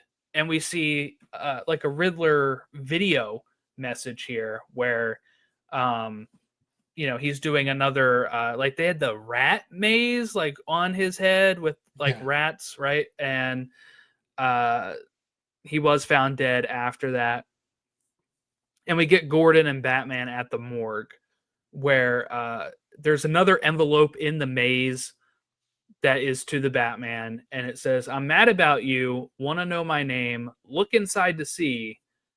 Follow the maze until you find the rat and bring him into the light." So that is the next kind of clue onto the path here. And Batman decides he's going to give Selena one of his contact lenses so she can go in and he can kind of like monitor her, see what's going on. Because she's going to go into the Iceberg Lounge. There is another secret club. part of the Ice Club. Yeah. Below 44, I think is what it's called. And, it's where all like the high profile people are. And that's where we see the DA. Gil Colson is there as well. And he starts talking to her and they reference the rat, which is an informant on the Maroney case. That's kind of come up a few times in the movie. This is a comic book thing. The Maronis and the Falcones are at like constant war with each other, and that's usually one of the first time we see Salvador Falcone. Yeah. Oh, Carmine Falcone. Yes. Carmine Yeah. Falcone. Yeah. Um, Salvatore Falcone would be a cool name though. you know what? You know what? I gotta say too. John Turturro, fantastic actor. I need to see him in more stuff. He's done a lot of Yeah. really good things. Obviously, the thing I remember from most is Mr. Deeds. Um, Oh yes. Yeah. Sneaky Sneaky. But he's just done a lot of good stuff in general. Oh, you know, I love John Turturro. He's in Severance as well. A really great series on Apple TV. He's so good in that. He's just really good in that. Selena follows the lady who mentions like, oh, that Russian girl, and or that's how the Russian girl went missing, and is like takes off. She's leaving. Selena tries to get her to say more. That's of course a reference to Annika, and she doesn't. And that's when the Penguin and Falcone arrive, and Carmine is talking to Selena. And Selena at this point is just overwhelmed. She says, "I'm done." She takes out the contact. She leaves. Um, and as she goes out, there is the DA follows her. Is like, "Hey, we didn't get a chance to kind of like wrap this up. Like, we want to ride?" And she gets a taxi. But while this is going on, we see the Riddler is waiting for the DA. So I wonder what would have happened if she got in there. I guess she dies too. But the DA is Maybe he attacked. wouldn't. He might not have been. He might not have planned for a second person. Yeah, also, yeah, because the headrest is sitting on the passenger seat, right? Yeah.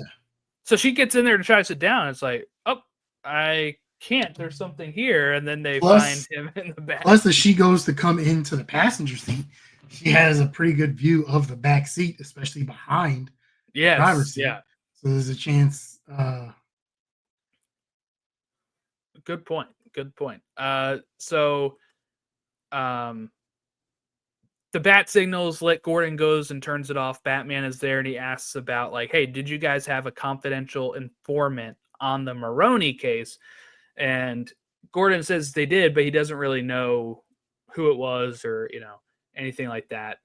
Um, but we get this nice exchange here where the trust is starting to build even more. Where Batman says Riddler's not after you, and he says, "How do you know?" He says, "You're not corrupt." So this is Batman knows this is the one guy in the police that he can trust. Um, this is where we get Bruce reviewing the footage from the night before, and Alfred being like, "Hey, is Bruce Wayne making an actual appearance?" Because Bruce is going to the memorial for the mayor. It's going to be at like City Hall or whatever. Um, but Alfred says the Spanish is off from this guy here. It says you are Rata Ilata instead of it should have been La instead of L, right? Something like that. Um, and uh, we also get Bruce being a dick to Alfred here when he's talking about the cufflinks and are you You're a not a Wayne. Wayne?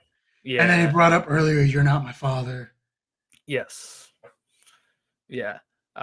He has some issues here that gets addressed. But then at the memorial, we get protesters starting to maybe be on Riddler's side. They're chanting like "No more lies." We get Penguin and Falcone arriving. And we get this backstory here that Bruce Wayne's father saved Carmine's life. And he had gotten shot. He had nowhere else to really go. He didn't want to go to a hospital. So he goes to Dr. Thomas Wayne and for a favor, right? Like that he can use later on down the line to save him. And his father does it. And So, what do you well, think of this? This is not this is sometimes in certain iterations. so I like the aspect of the dad um, doing that for Falcone. My question was, and I don't know if it ever got answered, or if it did, I missed it. Did Falcone come to him before or after the previous deal was made? I was under the impression that after Falcone did for Wayne what he did, and then he got shot somewhere, that's when he went to him for the surgery because he knew he couldn't refuse. Because if Wayne refuses, Falcone, well, no, once we find out what happens later, that doesn't make any sense. I think what it is he goes to him, get saved because the doctor is, do He's no still a doctor. harm. Yeah, still a doctor. He's going to help somebody. And then says after he's fixed, like, I owe you. And then he uses that favor to be like, can you make this go away? Yeah. And Falcone kills the guy instead.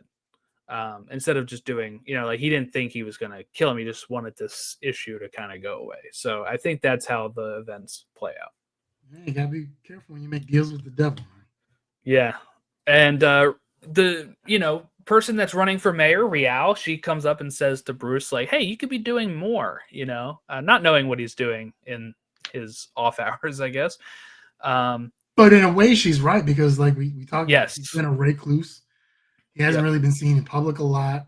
So in other Batman versions, we see that he does both. He's the playboy. Well, Thomas Wayne was very philanthropic, right? Yeah.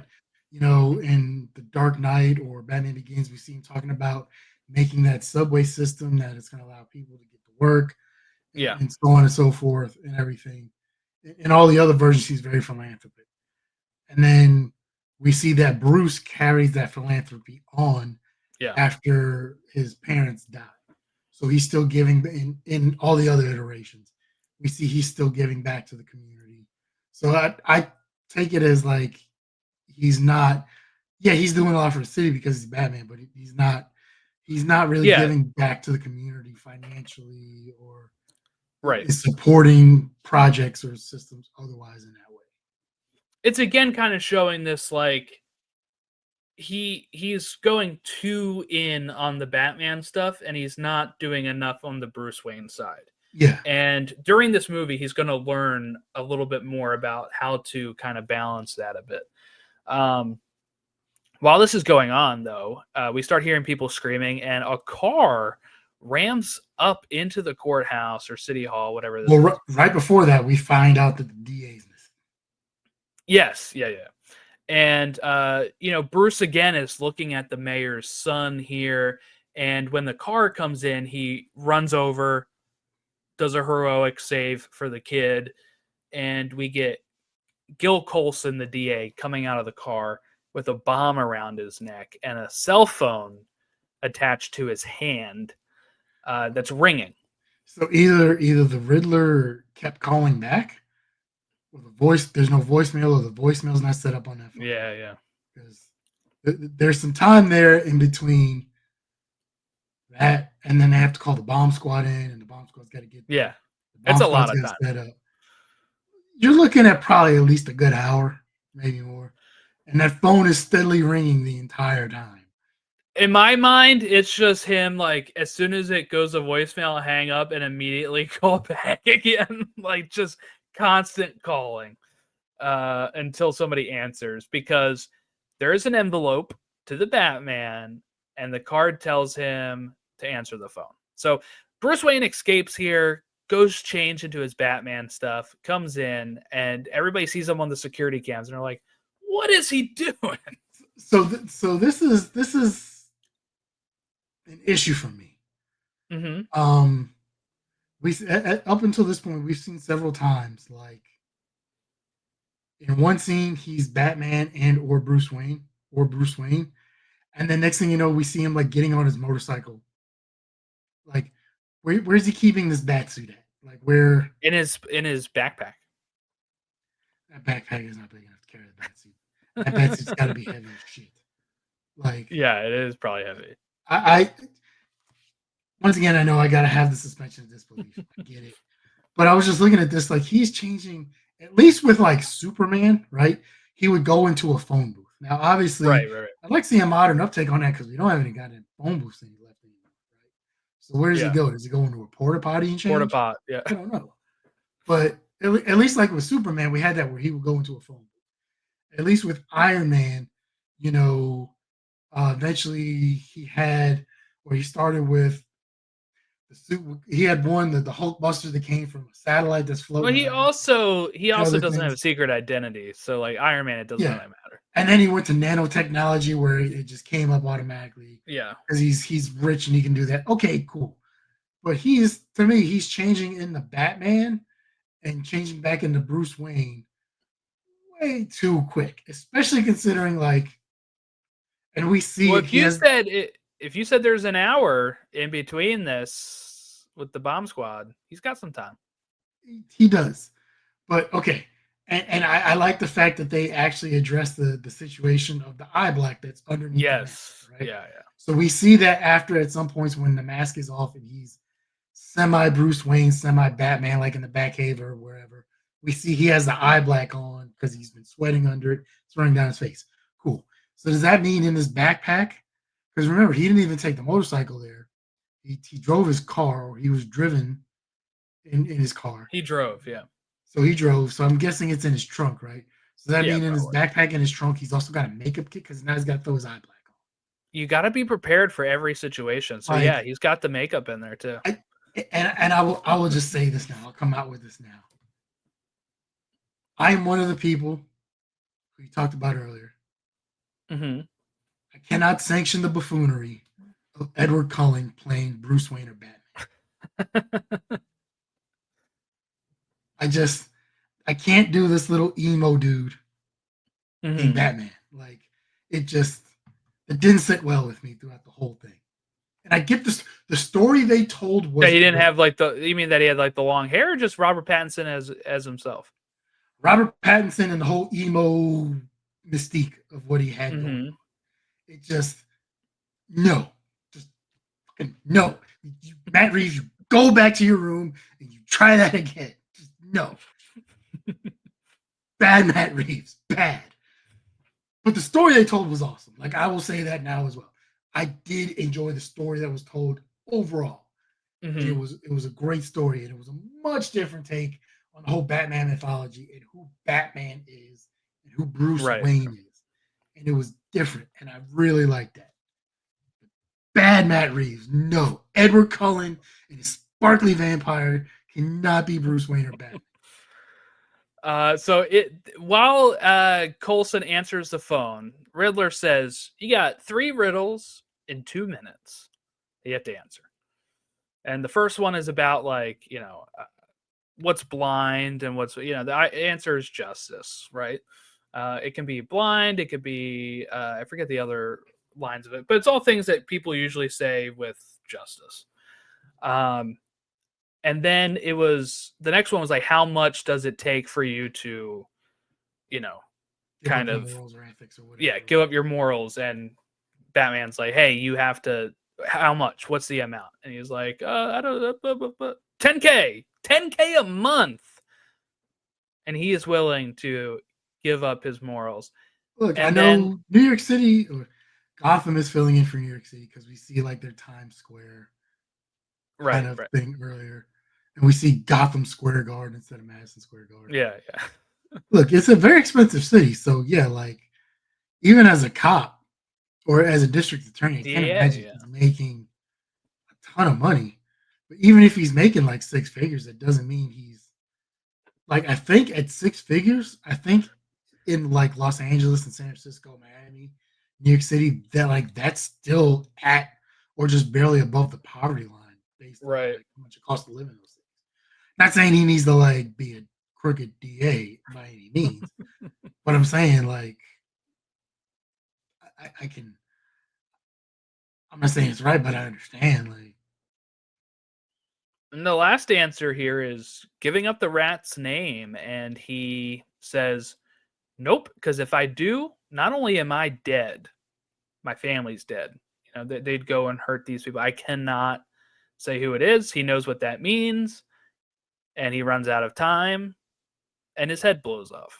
not gonna lie, And didn't see that one coming. I thought in some way, shape, or form that bomb was not gonna go off.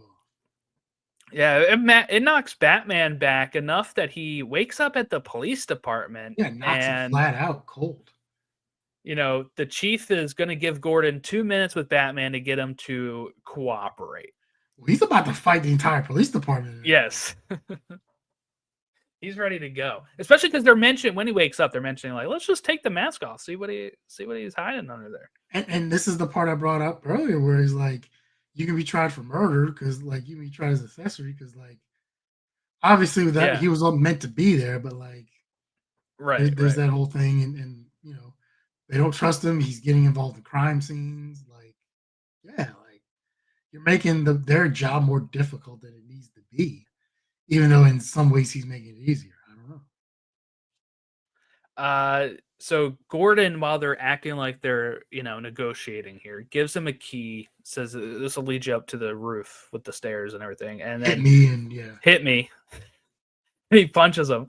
And we get Batman going up the stairs. I love the shot of him with the grapple gun going up there as they're shooting at him. But he gets to the roof, and instead of using his cape to glide, he at this point has like a flying squirrel suit. What do you make of that? Does not work for him well here. Yeah, maybe that's in the prototype stage still. I don't know. I think that's what we're supposed to get from it. I think it's like this might be his first time doing this. Uh, 'Cause I sure as hell did not see him crashing into the bus and like Yes. almost killing himself. I thought he was gonna make a smooth getaway. He did not make a smooth getaway in any way, shape, or form. No, not at all. Thought it was good to see though that like yeah, like there's some stuff that's still kind of in the prototype stage, and he's trying to see Right. how well it works. Like how many other times has he probably had to use that suit before like that? Like obviously Yeah, I never. mean, having that many people chasing you and your only exit is up, like I feel like that might be his first or second. He probably did a test run and it worked fine because it maybe didn't have that overpass in that bus, so he was able to use the Yeah, parachute. But win situation. There's a yeah, lot of things fall in there. So but yeah, I think the vibe is like very like this is one of his first. He even does like this big exhale, I think, before he jumps. Like, oh shit, like here we go. all right, let's do this. Yeah. But they meet up, Gordon and him, and I love this exchange with Gordon being like, could have at least pulled that punch. And he says, I did. But they keep meeting up at this place where the spotlight is. It's like this uh construction, right? There high rise or something that's being built. How has nobody found that and destroyed it yet? Yeah. Well, I guess look, if you found it where it was located, but it's like that high up in an unfinished building, are you going up there?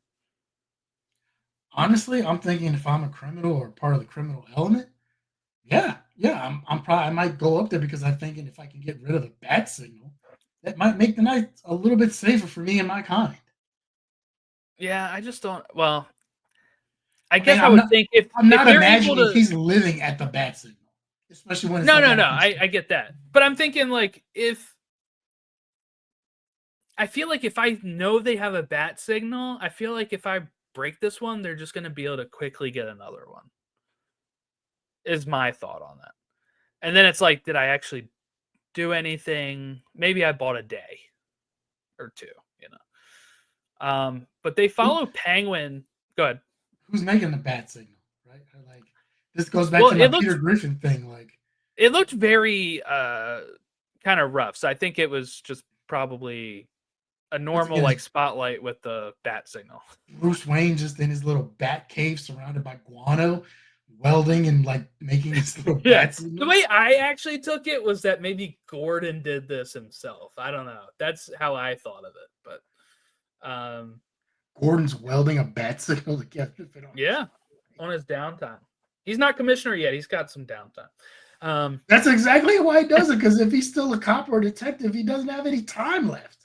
He's got Right. other shit. He's actually got paperwork to do. That's He's got true. other That's shit true. going on. They follow Penguin to this drug lab, which used to be Maroney's, that then got shut down, but then has now become a Falcone drug lab. They make these things called drops, and that's what all these drugs are. They call them drop heads. It's like a thing where you just kind of drop it into your eye. And Selena also arrives, and she finds, while she's there with Batman, she's looking for money, she's looking for all this stuff, and she finds Annika in the trunk of the crooked cop, Kenzie, And while that's happening, this shootout starts occurring. Gordon is also going to drive up. And something that really felt like an Arkham scene for me is when Gordon's talking to him and, ask him like if he's coming. He's like, I'm already here. And then he's on the roof of the drug lab, and just the way the camera was behind him, it felt like I was ending a cutscene and is Yeah. finally able to control Batman again. But we get the Batmobile and we get the car chase where they're, chasing Penguin. What do you think of the Batmobile? Very like basic, just muscle car Batmobile. Interesting version of the Batmobile. I did not like the tumbler from like the Batman Yeah, me neither. Nolan Bat series. Couldn't really get behind that. I don't know. But maybe because it felt more grounded, like it was just an old muscle car that he souped up like, or something. Yeah, he did on his own. I can get behind that. Yeah, there is like this. There is a certain subset of Batman fans that are like, maybe this is too grounded, and like I want to see an actual Batmobile. I want to see him in an actual bat suit. But as I was watching this again yesterday, I was like, I think originally when I saw the bat suit, I wasn't crazy about it. And the Batmobile is kind of like, okay, it's a car, that's fine. But knowing that we are getting a DCU Batman as well, I thought maybe this would be like, okay, this is stage 1, and then he's going to get a more comic accurate stage 2 suit or something. I kind of don't mind if he just keeps this car and keeps this suit, because we might get the more, we might get the more comic accurate stuff under the other one. So like, I want whatever the director wants for his vision at this point, because I think I really enjoyed it. But when they capture Penguin here, we get Penguin being like, what is this? Good cop, batshit cop. They interrogate him, and Penguin knows Spanish, and he says that it should have been la instead of el. And, Gordon's like, could he have made a mistake? And Batman says he doesn't make mistakes. And then they find out it's not URL Rata Lata, it is URL.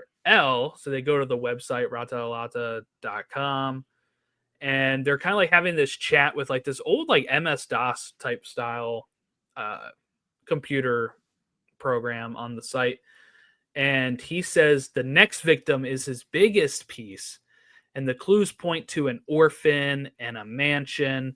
And we learn that they kind of gave up the Wayne Manor, and it became a orphanage for kids.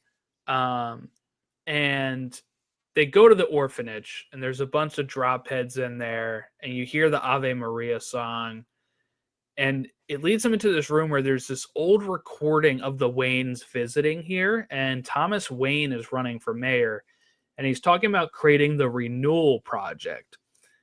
And they mention sins of the father, and the next victim being Bruce Wayne. So obviously, Batman knows that Bruce Wayne is not in any danger right now. Yeah, but but there's people that live at Bruce Wayne's house, and that's Alfred, and he's trying to call him, and he's too late. The cleaner or maid is like, it happened an hour ago. And he does the great Batman thing of he just disappears.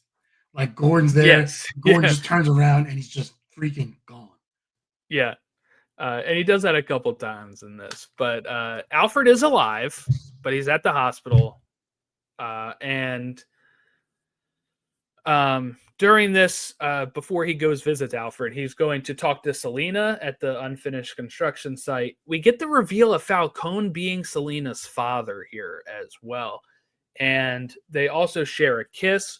And she mentions about the Wayne connection as well, and says that Martha Wayne was in and out of institutions, and Thomas tried to save his campaign, and Carmine had the reporter murdered. And that's kind of like the story that's going out right now, which makes Bruce go to the club. And like I said before, last time he showed up as Batman, this time he knows his in is to go as Bruce. And he talks to Falcone, who confirms this. And he thinks that that is what had Maroni have the Waynes killed.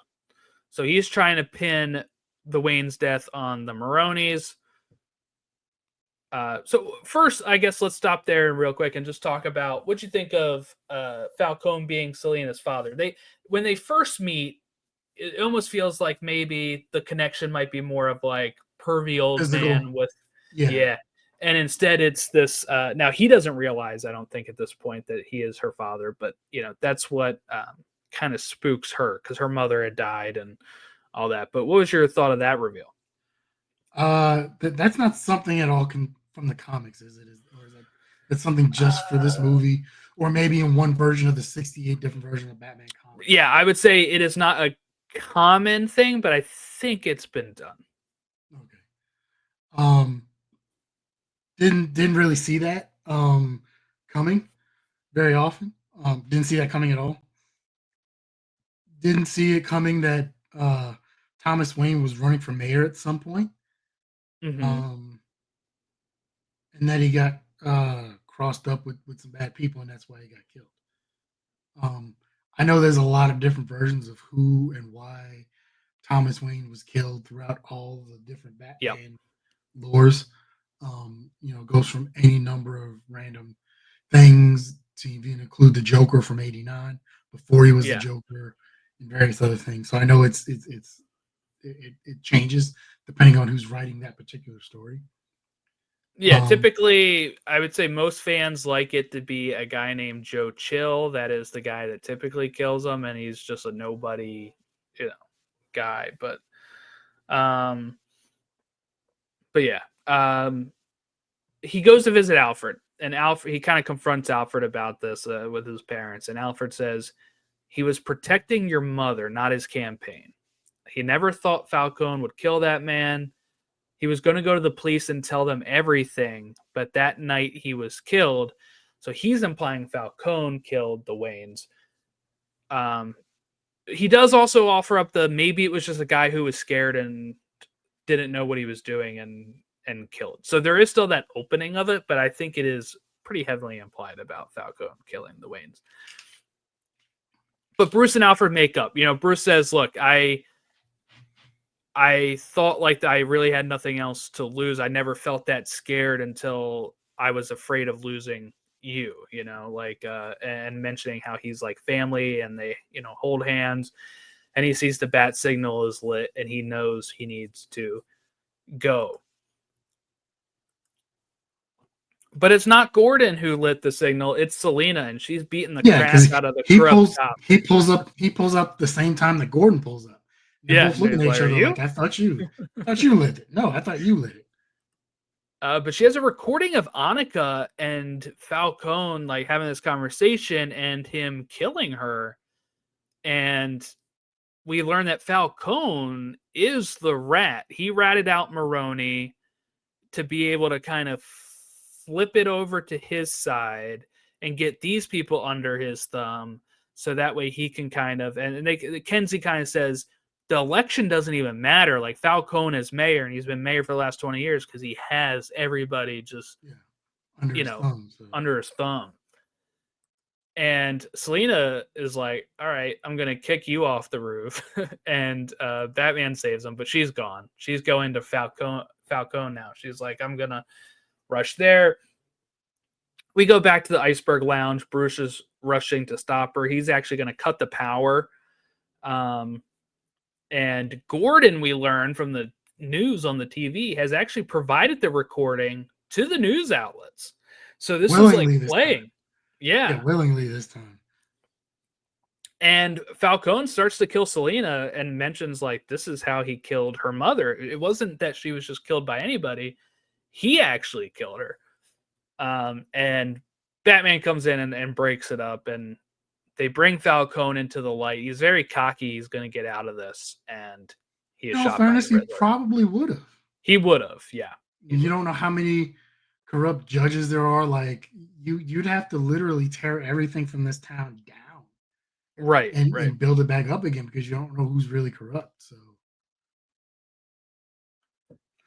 We and get also there's the aspect we talked about before of like Batman handling every piece of evidence that like yeah, even if yeah, yeah. people weren't corrupt, probably be able to get Falcone off. Like Batman gets to Riddler's place first. They look around. They find a video that is encrypted. They also find the murder weapon. And Riddler, they say Riddler's asking for him uh, at Arkham because they also yeah, do find actual Riddler. He's at the coffee shop, like yeah, diner. They little get diner in. around the corner or whatever. He's waiting for them. He Didn't gets even get caught. to didn't even get to eat his pumpkin pie. He's smiling as they're like, cuffing him. He's thinking everything's working right. So they go to Arkham. Now I want to know, did you? Because when I was in the theater watching this, and I think most people, this is a kind of a twist here where he's saying how we've been working together, and then he says Bruce Wayne, and it's like we're led to believe that he thinks like the Riddler knows who he is. And as he continues going on and talking, then he says Bruce Wayne again and says he's the only one we didn't get. Like, did you think at this point Riddler knew who he was, or So that was actually a question I had. I was gonna ask you was what was that whole situation there? I'm not sure if he knew like who Batman was. I was getting the impression initially, especially once Batman like wouldn't really look at him after the first time he couple times he said it. Like yeah? Well, I he think knew who he Batman was. thinks like, oh shit, I'm caught. He knows who I Yeah, and am. then he sees like there's a camera up there, right? So obviously there's a camera recording all of this stuff. So I'm thinking at some point that camera's probably going to get destroyed because and he's probably going to end up getting all the footage because he can't have people knowing who he is. But yeah, and then it seemed like he wasn't totally convinced or wasn't convincing enough that he knew who Bruce Wayne, like who he knew who Batman was. So Yeah, that's I why I was think when he says he's the only one we didn't get, it's like him. He's saying Bruce Wayne, kind of like contemplating, like damn, like Bruce Wayne, and he keeps saying it like that's the one guy we didn't get. But Batman thinks at this point, like, oh shit, he knows I'm Bruce Wayne. yeah And then once he gets to that line, it's like almost like this exhale of, okay, he just thinks that Bruce Wayne is the only one he didn't kill. And, Riddler is thinking he's working with Batman on this. And he says, you inspired me, Um, and Batman is kind of disgusted. Like, I don't want to inspire you. And Riddler starts freaking out, saying, like, this is not the way it was supposed to be. Like, we would be safe here. That's why I called you here. And, Batman's like, I don't even know what you're talking about right now. And that makes Riddler be like, oh, okay, so maybe you're not as smart as I thought you were, because there were clues leading up to that something else was supposed to happen, and Batman has missed them. So that makes him go back to the apartment because something else is going to happen here. Um, and he goes back to the apartment. Officer Martinez, who originally was one of the ones in the first bit saying like, "Hey, what are you coming in here for?" is now kind of working with him a bit here with like he mentions that the murder weapon was a carpet tool. Apparently like his dad or his uncle or somebody was a yeah carpenter or something. And uh Batman rips up the carpet and sees that there's this map of the city here, and they have these blinking lights, and it says, real change. Again, a pun on her slogan. But he gets the password then to type in the video that was locked, and it's this whole video where he's like thanking his 500 followers and saying that this is my last video. We're gonna detonate this stuff, right? And as that's going on, it actually starts to detonate. But one thing I thought was a cool parallel of this is we didn't really talk about it, but there's a scene when Bruce is trying to solve all this that he sketches stuff out on his floor, and then you have him looking at it like, okay, this is all the stuff from the case. But then you have this, which is like the Riddler has sketched this out on his floor. So just kind of like a parallel of how they are kind of operating similarly, in little ways. But while this is blowing up, so it's these like blowing up the 7 sea truck from, bombs, yeah. yeah, Better at the and seawall for Gotham. it's letting the water in. Everyone has to run to Gotham Square Garden, like you mentioned. It's like their sanctuary for hurricanes and floods and stuff. And all the Gordon gets there and he's like, "Who's in charge?" And everybody's like, "I don't know." So he just takes charge. I love And that there's about. there's the FBI, there's other cops. Like, Yeah, he gets in though. He flashes that badge and he's like, "Who's in charge?" And they're like, "I don't know." And then he's just like, "Hey, quiet! You go do this. You go do that." I was like, "Yeah, Gordon." And we have these Riddler. I don't know what to call them. The Riddler gang, the Riddler inspired people that are coming in dressed as Riddler, and they're starting to cause issues. And Batman just like blows the roof and comes crashing down and starts fighting them all. they're not cause issues. They were trying to assassinate the Yeah, mayor elect I know, but I and mean, they just were also they shooting weren't just everybody. there for her because don't think you need all of them. They were there They were for they were there to cause like mass mayhem and panic. They were going to right. shoot just about everybody.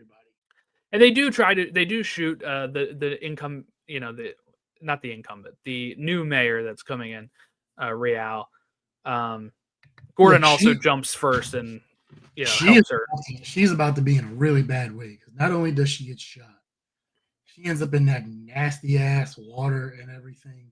Oh yeah, I didn't think of that. So like Infection. she might Got to get her on the realistic. antibiotics quickly. She might not live. Like infection and I don't know sepsis. I don't know. Like that whole thing Right. is not looking good for her after taking that shot. Selena decides to help out here as well, and Batman gets like blown in the chest with a shotgun by one of these guys. Um, and he's about to pass out after taking a shotgun to the chest when Selena is He's there about to with get him. shot in the head. Yeah, she saves him. But I mean, after that, even they're kind of embracing, and he's like about to pass out. And then Selena gets attacked, and we see Bruce kind of take out this adrenaline shot and starts going nuts. That's where he starts pummeling this guy again. Another guy who's And probably dead. yes, Gordon has to come. No, we see he's alive. Gordon comes up and stops him. And Gordon asks the guy, "Who the hell are you?" And he says, "Me, I'm Vengeance." And that kind of, it looks like, puts a chill to Batman here, where he's like, he says this later, where he says, I'm having an effect here that was not the one I intended." Yeah.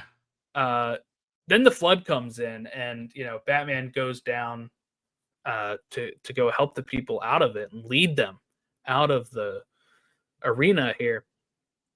But he first reaches for the mayor's kid, the mayor that passed away's kid. And this made me tear up this time because it's like, just he has this parallel with this kid who's lost not his mother too, but has lost his father and had to be the one to see it. And Bruce has been in that position. He knows what it's like. And he just wants to be kind of this guiding light for him.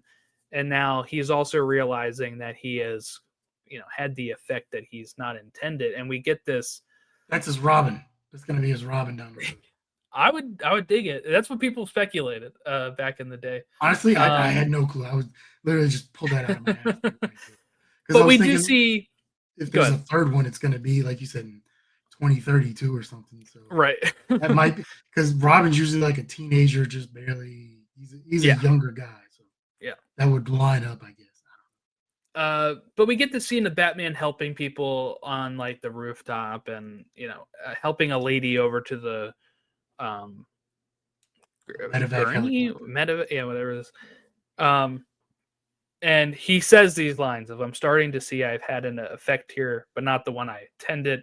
I have to become more. People need hope to know something is out there for them. The city is angry, scarred like me. Our scars can destroy us even after the physical wounds have healed. But if we survive them, they can transform us. They can give us the power to endure.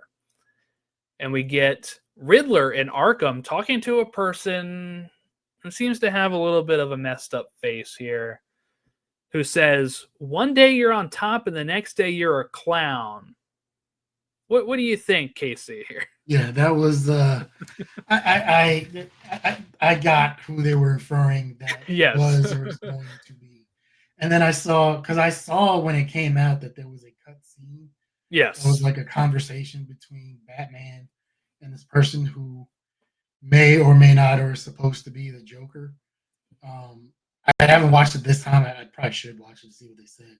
I checked it out when it was in theaters or whatever when it first came online, yeah, yeah. just to see what it was. But I had no context or knowledge of anything. I was just like, oh. Right. So I think the context of that scene, it's been a while, is he has already put this guy away and then goes and asks him for some sort of like almost like to inform on something. You know, he goes there like as a witness type thing, like, hey, what do you like? Trying to get in the head of something Yeah. to try to use that for this case is kind of what he does. But they cut that scene. It's Barry Keoghan, who has been in quite a lot of stuff recently. But I know him from Eternals mostly. I think he was, and maybe something else. I forget what else. Um, but Selina visits her mom's grave. Batman sees her. She's leaving.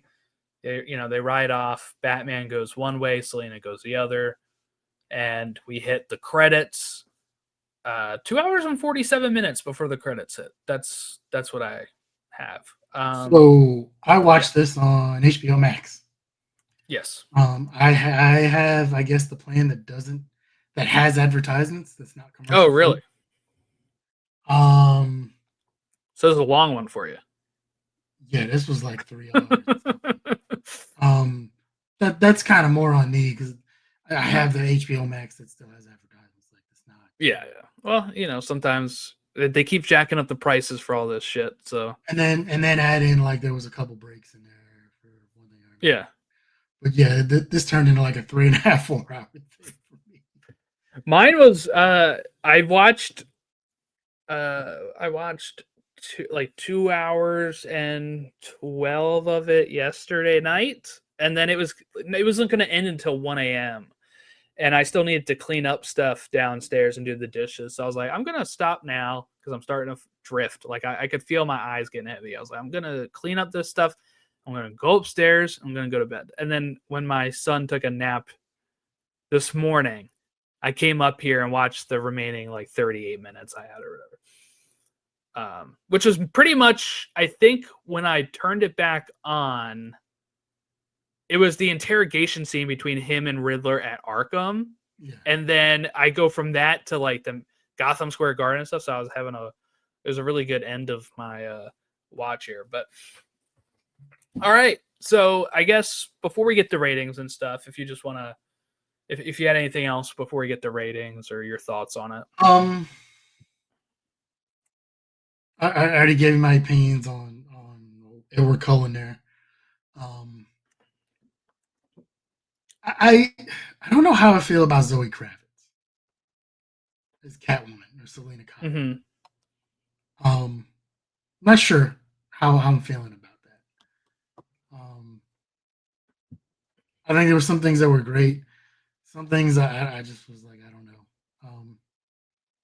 Jeffrey Wright, another appearance by him, which I'm sure you'll get to when you do the Yes. I forgot we had him in other movies already. I was like, oh, he'll pop up in something, I'm sure. And I was like, oh shit, yeah, he was in the 2 Bond movies. Yeah, we saw him twice in the Bond movies already. Have we seen anything with yeah. Okay, so do you count Serkis for this one? Andy Serkis? I should.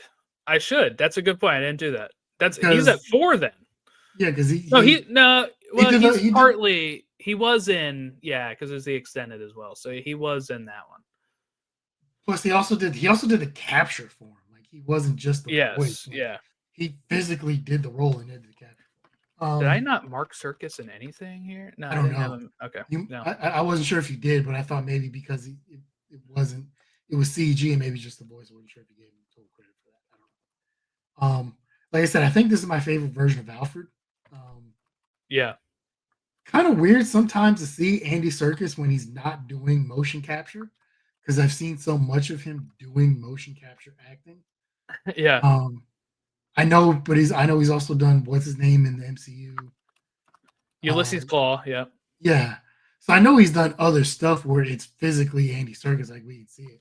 And in Star Wars, I know he did motion cap for Snoke in Star Wars, but he also shows up in Andor season 1 as himself, and his character is so freaking good in that movie. I mean, in that episode.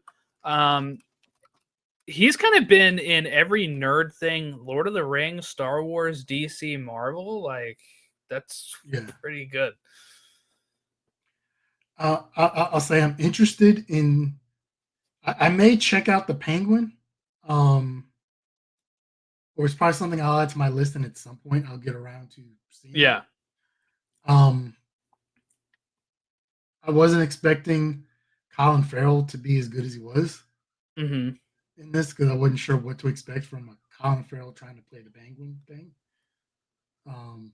So that might be interesting to see the aftermath of what comes next. I've read up on like just the basic premise of it's literally follows like literally right after the floods. Like yes. First episode or whatever still shows Gotham flooded and the power vacuum that happens in the underworld and how he after the Falcon. Yeah. So that might be interesting to see.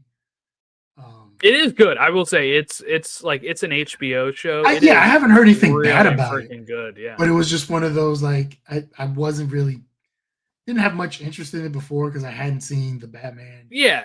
I wouldn't recommend. I mean, like I'm sure there are people that may have watched it without seeing this, but I would always recommend seeing this first.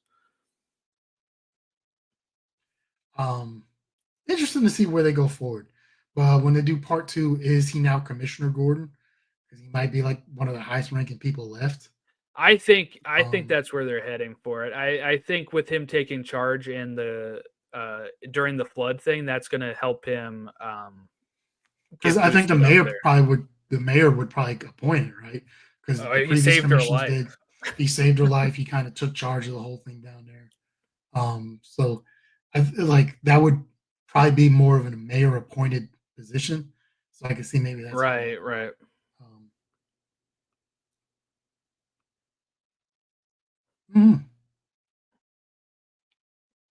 All right, let's get to ratings then. We have IMDb 7.8, Rotten Tomatoes 85%, critics 87, popcorn, and the Metacritic score 72. 72. Yeah. I compared it to other. I have this stat here: comparison to other Batman franchise beginning movies. So Batman Begins and Batman '89, just to kind of see where we're at compared to the other ones that have kicked off franchises. Batman Begins 85%, same as this one, but 94 on the popcorn meter, 8.2 IMDb, Metacritic score of 70. So it's a little lower on the Metascore, just a 0.4 higher on IMDb. And then I don't know what they had, how many reviews they might have had either, because coming from 89, like. Yeah, well, for 89, it's at 77%. 84 popcorn. Yeah. But I'm saying, like, how many critic reviews? Because now you have so many more and everything. But a lot of things we're seeing with older movies is they might have like 7 critic reviews or something. Because you probably just get like the big people from like the LA Times, I believe stuff like that. I believe this one was 500 and some. Batman Begins was 286, and Batman 89 15 or something like that. Was 142. It's more than I thought. So yeah, more than I thought for 89 as well. That one was 77%, 84 popcorn, 7.5 IMDb, and a Metascore of 69. So they're all kind of around each other in that regard. I mean, critics in general don't really dig a ton of comic book adaptations or comic book movies. Yeah, yeah. It might be coming around now because it's a more prevalent thing. But you look at '89, that might have been like the first one. Um, you know, It's up uh, there. I mean, like you it, have the Superman movies with yeah, Christopher Reeve, but like, it yeah, wasn't a common thing back then. right. It was Uh, either just Superman and then this. Howard the Duck, but Yeah, Howard the Duck. Howard the Duck was a comic book again. Yeah. Then you get, with Batman Begins, a little more prevalent, but critics in general just really haven't been kind to audiences. Seem to enjoy comic book movies more than critics I do think Dark Knight is probably the turning point do. where Where they, people started to take these a little bit more seriously. yeah, I think when you have Christopher Nolan doing it, it does tend to, it's going to up the ante on everything in general. Right. It's not, you can't just say like, oh, this is just, something just to go turn your brain off popcorn. Like Christopher Nolan makes it, it's going to be a technically Right. well Right. done movie, and other things along that. So interesting.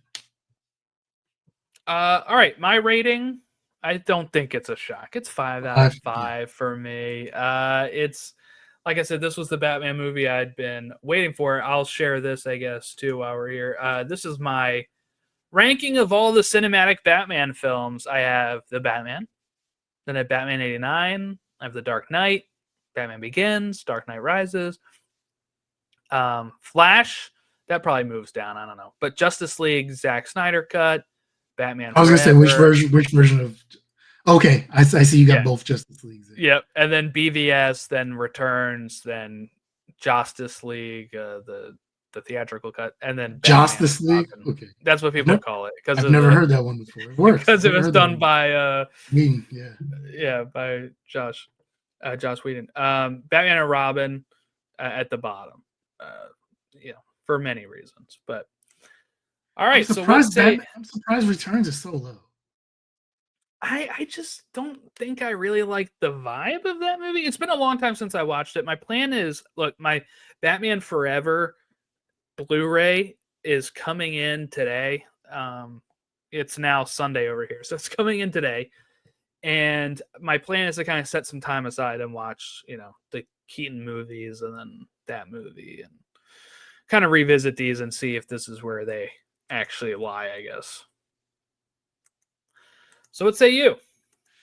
So, like I said, my biggest gripe with this movie, I've stated it before, is Robert Pattinson. I just can't get behind Pattinson being Bruce Wayne or Batman. Mm-hmm. I do like the fact that they focus more on Batman and not necessarily the playboy philanthropizing Bruce Wayne aspect.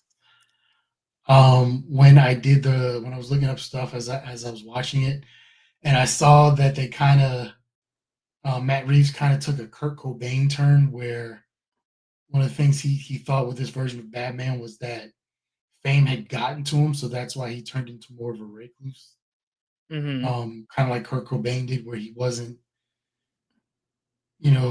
during his life, he really didn't enjoy the fame and money that came Right. along with the music and art that he was making. So once again, the story that was told was fantastic. Um, like I said, not sure about Zoe Kravitz. Probably more of a me thing. Once again, not I really. think she's fine. I don't know where I put her in the Catwoman ranking. I don't know who else you really could have done or gotten, or who could have made it better. Right. That's the Right. thing. Like if you're gonna say you don't like an actor in a role or something, then who do you have that's gonna make it better? Right? I don't know. I don't know who I would place in there that would make a better Selena Kyle in this story.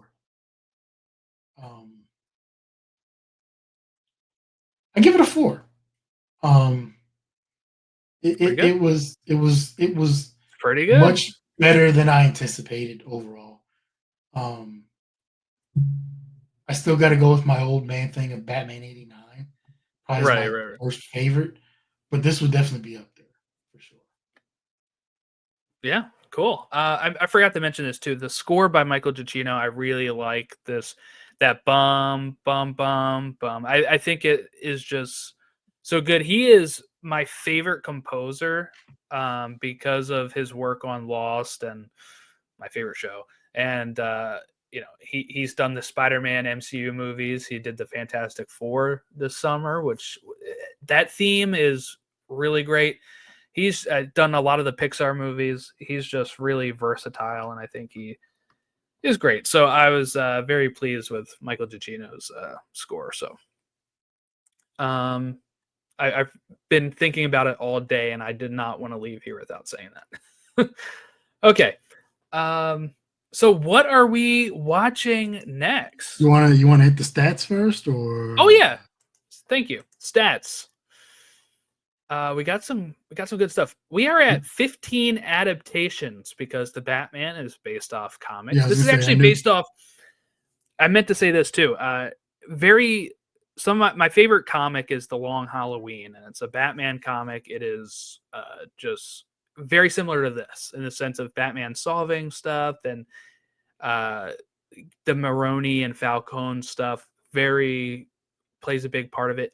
It's also a big part of Year One, which is also another comic that's inspired by this, as well as like the dynamic between Gordon and Batman kind of heavily comes from that. When did the Falcones and when did the crime boss families come into the Batman mythology? That's a good question. I think they've kind of been there for a while, but it's kind of like what it kind of is now in like the canon.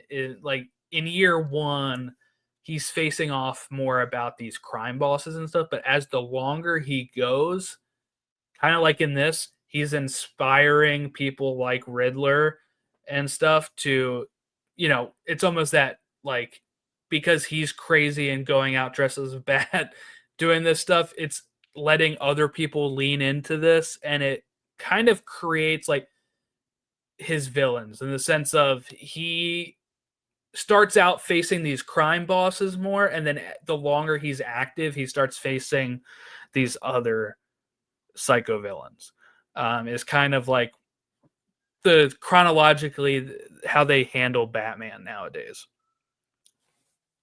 Were either of these families in any of the other movies? Because I know there was a crime boss family that like Eric Roberts played in Dark Knight, and That's I a good think it might question. have been someone that Christopher Walken played in Returns, but I can't remember if it was either of these families or it was just another like Um, just crime boss figure or something like that. they play a big role in Gotham.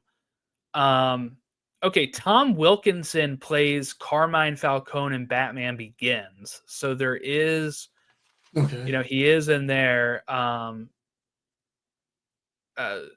and to answer your question, he is sometimes depicted as the illegitimate father of Catwoman. So there is mostly in media outside of the main comic line. So like you said before, kind of more of a thing. So Falcone was created in 87. So it seems to be more of a late 80s, 90s thing that they've kind of started taking Okay. over. But yeah, he was in Batman Begins, The Batman, and Gotham. Uh, so we have 15 adaptations because the three Lord of the Rings movies, and then all the stuff that we've done since then. We have. I'm adding this as its own separate franchise, as well as including it under the DC franchise. So we have 22 franchises because this does have a TV spinoff, and it's called its own Batman Epic Crime Saga, is what they call it. So, yeah, so I'm counting it, and also you could count it as maybe just Batman as a franchise as a whole, right? It's been around a lot longer than some of these other franchises. Top directors, well, this is Matt Reeves' first movie, so he joins the club with one movie. Top actors, Andy Serkis is now at 4. Thank you for mentioning that. The three Lord of the Rings films and the Batman. We have Uh, we have Colin Farrell now at 3 from Horrible Bosses, Fright Night 2011, and The Batman. And we have Jeffrey Wright with 3, Casino Royale, Quantum of Solace, and The Batman. But props to Colin Farrell because he is the one out of those 3 I just named that has it from 3 different movies compared to Jeffrey Wright having 2 Bonds and a Batman, Yeah. and Andy Serkis having 3 Lord of the Rings and the Batman. So there's that. I'm tracking top composers. I'm adding Michael Giacchino just because we might see him again in other stuff, but the Batman is on there. I added this under action and under crime thriller for our genres. And I added this as a film I've seen in theaters, which brings me to 8 out of the movies that I have provided to you that I've seen in theaters. And of course, we add a B for Bruce Wayne. We add a S for Selena Kyle. And I think I added one more of the trilogy here. I think I did Edward Nashton as the Riddler from Batman. But J for Jim Gordon. I did that too. Yep, I did that too, actually. Jim Gordon. Yep. So we have a lot of J's. I was actually surprised E's. We do not have a lot. We have 6 E's. So 3 of them are Eds. Edmund Exley from LA Confidential, Evil Ed, and Edward Nashton. So, in the comics, he's usually known as Edward Nygma. Yes, but there has been, I think, a run where he was known as Edward Nashton. Oh, that's what I meant to say. That run where they talk about Martha going in and out of institutions, that actually comes from a run by Jeff Johns called Earth One, which was kind of this new retelling. Same thing with the Alfred is kind of very more similar to Earth One Alfred, where he's a former military man, kind of younger, more physically fit, kind of helping him out. So some of that stuff comes from that type of run. Okay, that's everything then. So what are we watching next? Alrighty, so I didn't decide on this till right before we started filming this particular episode because I had to double check and look through my list. We're gonna go back to 1997. Okay. But while we are in 1997, that's going to transport us back to the 1970s. Paul Thomas Anderson. Oh, Boogie Nights? Boogie Nights. Okay. With Mark Wahlberg. This is a stellar cast. Mark Wahlberg, Heather Graham. I was going to say, I know Heather Graham's in it. Burt Reynolds. Don Cheadle. And there's a few other people. John C. Reilly in a fantastic role. Oh, right. Who played Doc Ock in the original Spider-Man? Alfred Molina. Alfred Molina has a part in it.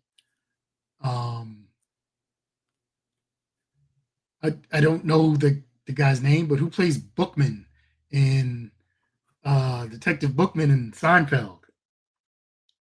Oh, okay. Yeah, he's got a role in this. Interesting. This takes us back to the late 70s, and it's a story. It's kind of a story of family and how sometimes you don't choose your family.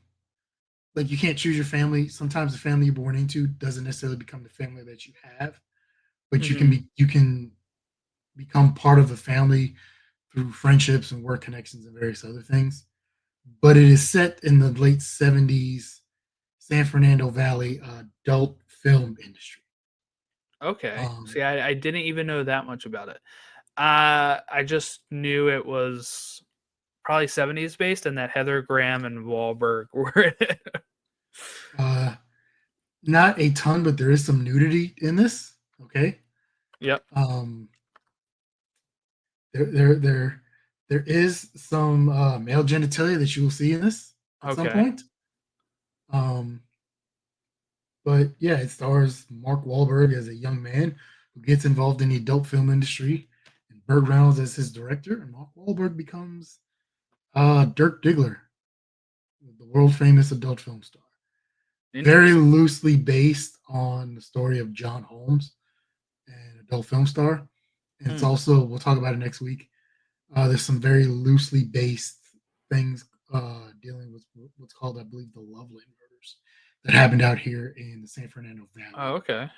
um, in the 70s or early to mid 80s. Um, there were some Oscar nominations for this film. Some of the cast did not like and enjoy this film that they made, Oh, okay.